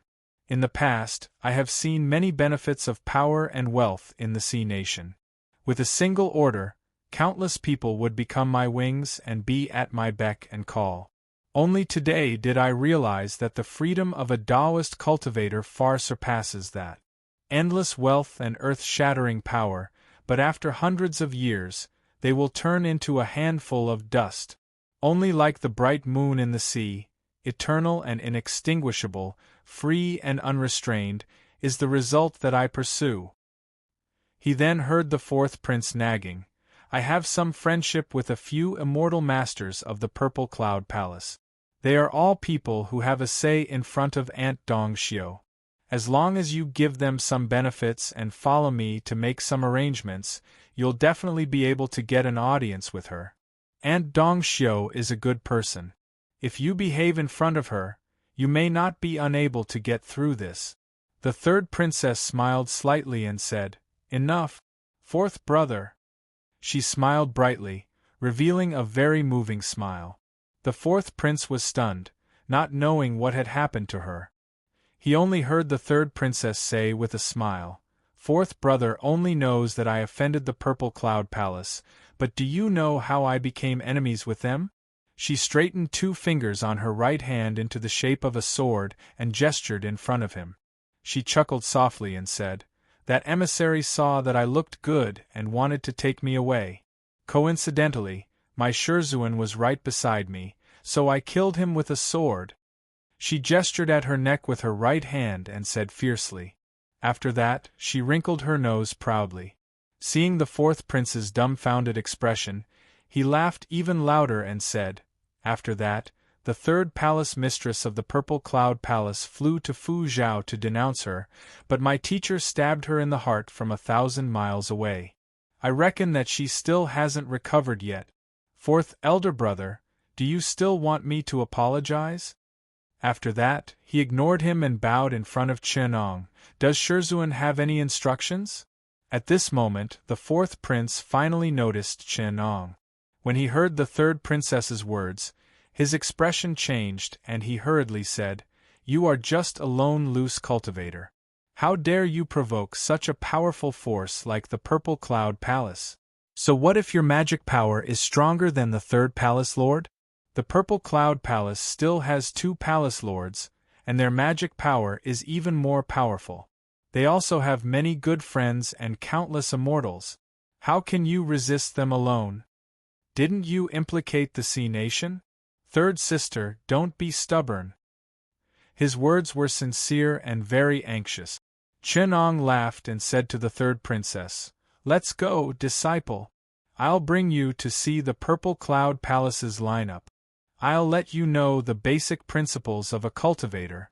In case you become like the Purple Cloud Palace in the future, having the delusion that there is strength in numbers and protecting a large number of disciples in the future, provoking a killer like Li Yingqiong and having your entire family destroyed with a sword, it will be a disgrace to me. In that case, I might as well send you to the tribulation personally." At this point, Chen-ong sneered and said, "There is strength in numbers. If you don't use the right method, you will only be like a large group of small fish, becoming food for others." After saying that, he waved his sleeves and took the third princess to his side. He also brought the fourth prince into the Sword Gleam and instructed the others, "You guys set up camp here for the time being. I'll be back soon." Then he leaped onto the Sword Gleam and headed in the direction of the Purple Cloud Palace. This time, the 3 phoenixes of the Purple Cloud Palace did not alarm the 2 sisters. They quietly calculated and prepared many strategies. With the help of a few people from the side sects, they came up with many cunning and vicious plans. The fourth prince of the Great Cheong Sea Nation was part of their plan. Originally, they had calculated that regardless of whether Chen-ong was afraid of the prestige of the Purple Cloud Palace or not, he would still follow the fourth prince to the Purple Cloud Palace. Then, there were many secret plans. For example, they plotted against the third princess and made her suffer from a poison curse that could only be alleviated by the Purple Cloud Palace's elixirs. Or they directly kidnapped the third princess to the Purple Cloud Palace, or they used the people of the Mermaid Sea Nation to threaten Chen-ong and force him to go to the Purple Cloud Palace no matter what. However, Chen-ong was not in the mood to play these games with them. He silently used his primordial spirit to calculate and locked on to their auras. He did not even use his mental strength to calculate those plans and poison Kata did. Instead, he guided the fate of those people from the side sects and triggered the tribulation in advance. He made himself their external tribulation and determined their fate to face the tribulation. Chapter 443. Apart from Fairy Lady Wan Miao, Su Feinyang and Sanfeng, who were plotting against Chen-ong, the unorthodox figures were all at the entrance of Purple Cloud Palace, at the entrance of the 3,000-li divine sand formation, welcoming Immortals Island. There were also 2 disciples of Purple Cloud Palace standing guard there. One was Yongli, who had disguised herself as Wei Rong and was hiding in Purple Cloud Palace to rescue Lu Rongbua. The other was Wu Fan. Originally, apart from Su Feinyang, who was quick-witted and knew how powerful Chen-ong was, the rest did not pay much attention to him. Taking advantage of Su Feinyang's absence, the monk sneered, "He's just an ordinary itinerant immortal, yet Feinyang values him so much. I know all the powerful figures in the Central Plains and overseas, but I've never heard of this Chen-ong. If it were up to me, I would have taken the black sandbag and ambushed him. I could have taken his head with a shovel. Why bother using this divine sand formation?" Peach Blossom Fairy Liuyu covered her mouth and laughed. Fairy Lady is a cautious person and has her own plans. Moreover, Third Palace Master did not object. Back then, you didn't volunteer yourself, but now you're boasting in front of me. Looking at her seductive appearance, the head monk with Lai Guai was lustful. Holding the crescent moon shovel upside down, he shouted, By offending the San Gong Zhu, he is seeking his own death. How formidable is that Zhen Hai! The Yin fire pouch can burn mountains and boil seas, and the power of the husband and wife can shake the entire southern sea. Wasn't such a powerful figure eliminated by Third Palace Master? That Chen Ong is only a third-rate sword immortal. He might not even be able to block my shovel. Just watch. I'll most likely be able to take his life this time. It was not because the monk was careless, but because the three phoenixes felt that they had lost face. They covered up the process of Chen Ong injuring her in every possible way. He was not a clever person like Su Feinyang, so naturally he could not tell how powerful Chen Ong was. Moreover, there were only a limited number of cultivators in the world. A powerful figure had cultivated for hundreds of years or several lifetimes and was already known to the world. There had never been a freak like Chen Ong who suddenly emerged from the ground in the name of a senior who had reversed the calamity. It was no wonder that he was careless. Over here, Lai Guai Tucha was plotting something bad. He desperately bragged to Li Yuyu, saying that Chen Ang's arrival was also because of his bag of divine sand. He also said that Su Feinyang's action was unnecessary, that Chen Ong was not his match at all. After bragging for too long, it was easy to see ghosts. At this time, a sentence was heard by everyone on the island: "Fellow Taoists, have you made up your mind to make things difficult for me?" The unorthodox school was in an uproar. They looked towards the direction of the voice and saw Chen Ong emerging from the surface of the sea on a sword light. He stopped in midair above the island and asked the people below with a stern expression. Chen Ong brought his disciple and fourth prince here not to resolve this misunderstanding. He only asked the people below out of politeness. After all, the heavens had the virtue of cherishing all living things. Even if they sent him a killing tribulation with no chance of survival, there should still be a slim chance of survival. If there were people below who were merciful, so what if they were spared? Unfortunately, there was no one. The people below looked as if they were facing a great enemy. Only the monk with the crutch laughed and said, "Heaven had a path, but you didn't take it. There was no door to hell, but you came. Do you think killing a rough disciple of Ziyun Palace is considered a skill? Which one of us here doesn't have magic power 10 times stronger than you? You really don't know the immensity of heaven and earth. You're courting death." Originally, the monk with the crutch was still a little apprehensive. Now that Chen Ong was standing in front of him, he thought he could see through him. He wasn't even an itinerant immortal, so why would he have any scruples? In Ziyun Palace, even a servant, Lu Rongbua, had an itinerant immortal's fruit of Wei. Even though Chen Ong was a top swordsman below an itinerant immortal, there were more than 3 people on the island who had an itinerant immortal's fruit of Wei. No matter what, he didn't think he needed to be careful or worried. The other unorthodox school people were very cautious at first, but when they saw Chen Ong like this, they felt at ease. Li Yuyu stretched out her hand to stop the monk with the crutch who was itching to try. She covered her mouth, and her eyes were half opened with a seductive look. She didn't think much of Chen Ong at all. She only took it as a joke and said with a smile, "If I insist on making things difficult for you, what can you do, little brother?" Chen Ong nodded slightly and said again, "I'm here to resolve this cause and effect. If we cultivators can't resolve the cause and effect itself, then we'll resolve the person who caused it. I'll kill all of you, and it'll be considered over for me." His words made the unorthodox school's sword immortals on the island laugh out loud. Only the fourth prince was a clever person. When he heard the murderous intent in Chen Ang's words, his expression changed slightly. He said, "This is the Ziyun Palace's place to welcome guests, and also the entrance to the immortal abode. You can't behave atrociously here. What's the big deal?" Chen Ong asked in return. The 12 Moons waterscape sword beside him had already split into 3 sword gleams. Peach Blossom Fairy Li Yuyu smiled coquettishly, and a pink miasma rose from her body. She stepped on the miasma and hid behind the monk with the crutch. A peach blossom flying knife flashed on her body, and she was about to chop off Qin Eng's head. However, the waterscape sword gleam was silent and spread out like a soft cloud. It was long and flexible, and it was extremely flexible. The Peach Blossom 7 Demons enchanting net that flew out of Peach Blossom Fairy Nun's body not only couldn't wrap around the flying sword, but it also split into thousands of pieces and passed through the eye of the net like a cloud. The two flying swords were like horns, and they were connected from head to tail. The Peach Blossom flying knife and the Peach Blossom 7 Demons enchanting net were cut into pieces by the sword gleam. They lost their spiritual chi and fell down like ordinary iron. Li Yuyu's expression suddenly changed.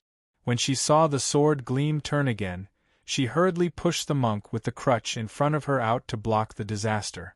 Even though Chen Ong wasn't serious, the sword gleam wasn't something that a few loose immortals of unorthodox level could withstand. In his confusion, the monk with the crutch was killed by the sword gleam before he could even use the treasured weapon in his hand. Li Yuyu didn't even manage to escape 3 steps before she was cut into 2 by another sword gleam. She didn't even have the chance to pull out her primordial spirit. As the abandoned disciple of the Red Body Cult's Granny Jiopan, she didn't even have the chance to use 30% of her abilities in front of Chen Ong before she died a violent death. Chen Ong didn't even spare a glance at the other loose immortal from unorthodox level Lang Shaoxian. With a swish of the sword gleam, he was sent to meet his doom. Wu Pan was originally fawning on them, but when he saw their end, he was scared out of his wits. He screamed and fled toward the holy sand formation behind him. It would have been better if he hadn't moved, but once he moved, the sword gleam in the air changed and killed him as well. Only Yang Li, who didn't want to mingle with these unorthodox cultivators, stayed far away from them and escaped the disaster. He originally thought that it was a senior from the righteous path, so he wanted to secretly inform Chen Ong about the unorthodox plot. However, after witnessing Chen Eng's murderous nature, he didn't have the thought of meeting this senior from the righteous path anymore. Instead, he tried his best to hide himself, afraid that this senior would kill him and Lu Rongbua as well when he got excited. The 4th Merman Prince watched Chen Eng's sword gleam rise and fall, and his killing was decisive. He didn't know the cultivation level of these people, but he thought they were the servants of the Purple Cloud Palace. He murmured, "How dare you do this? You've brought trouble to us mermaids. You showed off your power at the entrance of the Purple Cloud Palace. Even if we let you escape, there are many powerful immortals in the Purple Cloud Palace. How could they let us, the De Cheongsi nation? It's over, it's over. If the Grand Palace Master of the Purple Cloud Palace comes out from seclusion, you won't be able to escape." Chen Eng's sword gleam flowed through the immortal Yingzhan Island like flowing water, forcing out a dim sword gleam that flew into the air and escaped. It affected Chen Eng's sword gleam. Someone inside shouted, "Chen Daoyu, I didn't make things difficult for you. I didn't agree with their plot at all. I'm Ling Weisho, a disciple of the Xiankong Island's patriarch. Please spare my life for the sake of my patriarch. I won't make things difficult for you anymore. Please spare me." Chapter 444. From the moment Chen Ong landed on the welcoming deity island, many people in the Purple Cloud Palace knew about it. However, First Phoenix was cultivating in seclusion, so all the affairs in the palace were managed by the 2 palace lords. Second Phoenix was someone who didn't pay attention, so the person in charge of the Purple Cloud Palace was Third Phoenix and Third Palace Lord. Chen Ong was ordered by Third Palace Master. How could the rest of the people dare to interfere in the fight between the itinerant immortals of the unorthodox sects on the island? Therefore, they only used the talisman to inform Sanfeng. They didn't dare to tell Sanfeng, Jinshu Nu, and the others. Moreover, other than Lu Rongbua, Yang Li, and Long Lizi, who had a good temperament, the rest of the people in the Purple Cloud Palace were arrogant and looked down on the itinerant cultivators from overseas. Later on, when Chen Dan killed people as if he was chopping vegetables, his methods were incomparably cruel. Even an unorthodox expert like Ling Wei so had to beg for mercy. Only then did these people realize how powerful he was. Lu Rongbo was quick-witted. Although she was worried about Yang Li's safety on the immortal welcoming island, she also knew that it was best to go to the golden-bearded slave at this time. Therefore, she quietly went to the golden-bearded slave while others were not paying attention. The others were just panicking and waiting for Sanfeng to come back. The most decisive one was to use the passage of the divine sand to provoke Chenong, trying to trick him into going in to make a contribution. The scenery on Yingzhen Island was beautiful. Chenong landed in the courtyard of the island with the third princess and the fourth prince. Seeing that the fourth prince was still stretching his neck and waiting for death, he asked his female disciple with a smile, "Does your fourth brother have a name?" Before Princess Lingsha could answer, fourth prince said coldly, "My name is Jiaoli. You Taoists think you're brave, but you don't know your place. The sea is vast. If you leave with my third sister now, you still have a chance to live. If you delay any longer, no one in the 4 seas of the divine continent can save you." Chenong just smiled and asked curiously, "Why do you say no one in the 4 seas of the divine continent can save me? Even though Purple Cloud Palace is powerful, she can still intimidate us in the East Sea. How can she make things difficult for me in the prosperous land of the divine continent?" Prince Jiaoli sneered, "You really are an ignorant country bumpkin from the great Ming dynasty. I know there's a saying in the Central Plains called arrogance. You are quite similar to this. How many experts could there be in the Central Plains? Those so-called famous experts in the Southern Sea were nothing more than people from the school of miscellany. I've also entertained a few Taoists from the Central Plains. Maishan Orthodox lineage or Maoshan lineage, they're just third-rate itinerant cultivators in East Sea. They only know some illusory spells and miscellaneous spells. You're invincible among these people, and they flatter you. Do you think that the Eastern Sea can let you run wild? Do you think you are a loose immortal? Even if you are a loose, immortal Taoist, do you know how many immortal swordsmen there are in this Purple Cloud Palace? Do you know how many of the immortal elders who come and go are itinerant immortals? The 3 palace lords were all itinerant immortals, the number 1 sect of the 4 seas, much stronger than the Central Plains. You've just arrived, so you don't even know this. How dare you kill people at their doorstep?" Prince Jiao Li's words were heart-wrenching, as if he was weeping blood. However, Chenong didn't know whether to laugh or cry. He raised his eyebrows and asked, "The Purple Cloud Palace is the number 1 sect in the 4 seas? Could it be that East Deity Island's Zhen Yu Palace's Zhen Yu Divine Lord and his wife, Joluo Island's Divine Nun Exinru, and Aoaog East Sea's deities are all dead?" Prince Jiaoli said in surprise, "I've never heard of these unorthodox sects you're talking about. I'm afraid they're just some third-rate cultivators who are famous in your Central Plains." Chenong chuckled and said, "Then you haven't heard of North Sea's Xiankong Islands, Xiankong Patriarch, Crimson Cloud Palace's Jellyfish Ji Xian, Great Wilderness's Canopy Mountain's Spiritual Empress Palace's Qi Staff Immortal, South Sea's Copper Coconut Islands Esteemed Tianqi, Mystic Tortoise Palace's Izhou, Tianqian Mountain's Young Man, and West Sea's Grinding Ball Island's Liju Palace?" Prince Jiaoli shook his head and said, "I've heard of Xiankong Patriarch. He's a famous immortal in North Sea. I'm afraid the others don't live up to their reputations."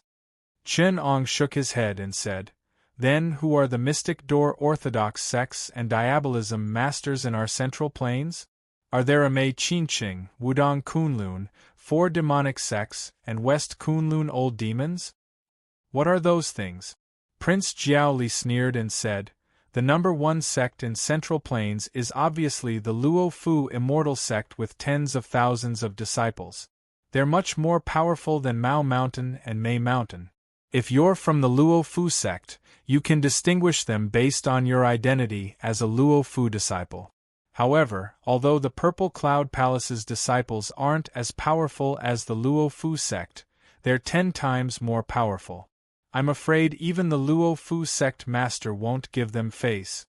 As for the unorthodox sects in Central Plains, there's the He Mountain sect, Pai sect, and Miaojiang witchcraft sect. They're all famous diabolism masters. They're famous throughout the 4 seas. If not for the protection of the Purple Cloud Palace in East Sea, I wouldn't even dare to say their names. Chen Ong sighed and said, they're indeed diabolism masters. These diabolism masters were people that Chen Ong could kill with just a breath. Luo Fu was just an unorthodox sect. Of course, compared to the dozen or so second-generation disciples in Amei, Luo Fu, which had tens of thousands of disciples, was indeed more like the mystic door orthodox sects, making all the orthodox sects feel inferior. At this point, Chen Ong didn't dare to ask any more questions. If he continued asking, he might accidentally say something like spiritual immortal realm or pure land of ultimate bliss, and he would be scolded by this knowledgeable Prince Jiaoli for being ignorant and not knowing about the heavenly court Holy Land and void hometown. If he said something like Huayan and Pure Land sects, Daxiong Zen Master and Venerable Jew from the Mahayana sects, he would be refuted with White Lotus Holy Sect and Maitreya Supreme Sect.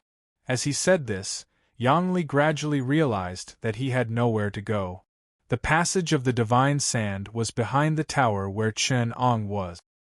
He mustered up the courage to greet Chen Ong and said, Disciple of the Purple Cloud Palace, Wei Rong greets you, immortal. Chen Ong looked at him and smiled. Wei Rong? You're Wei Rong, right?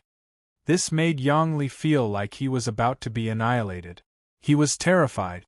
However, Chen Ong smiled and said, Don't panic. I know you are Yang Li, the disciple of Cui Heike Lingshuzi.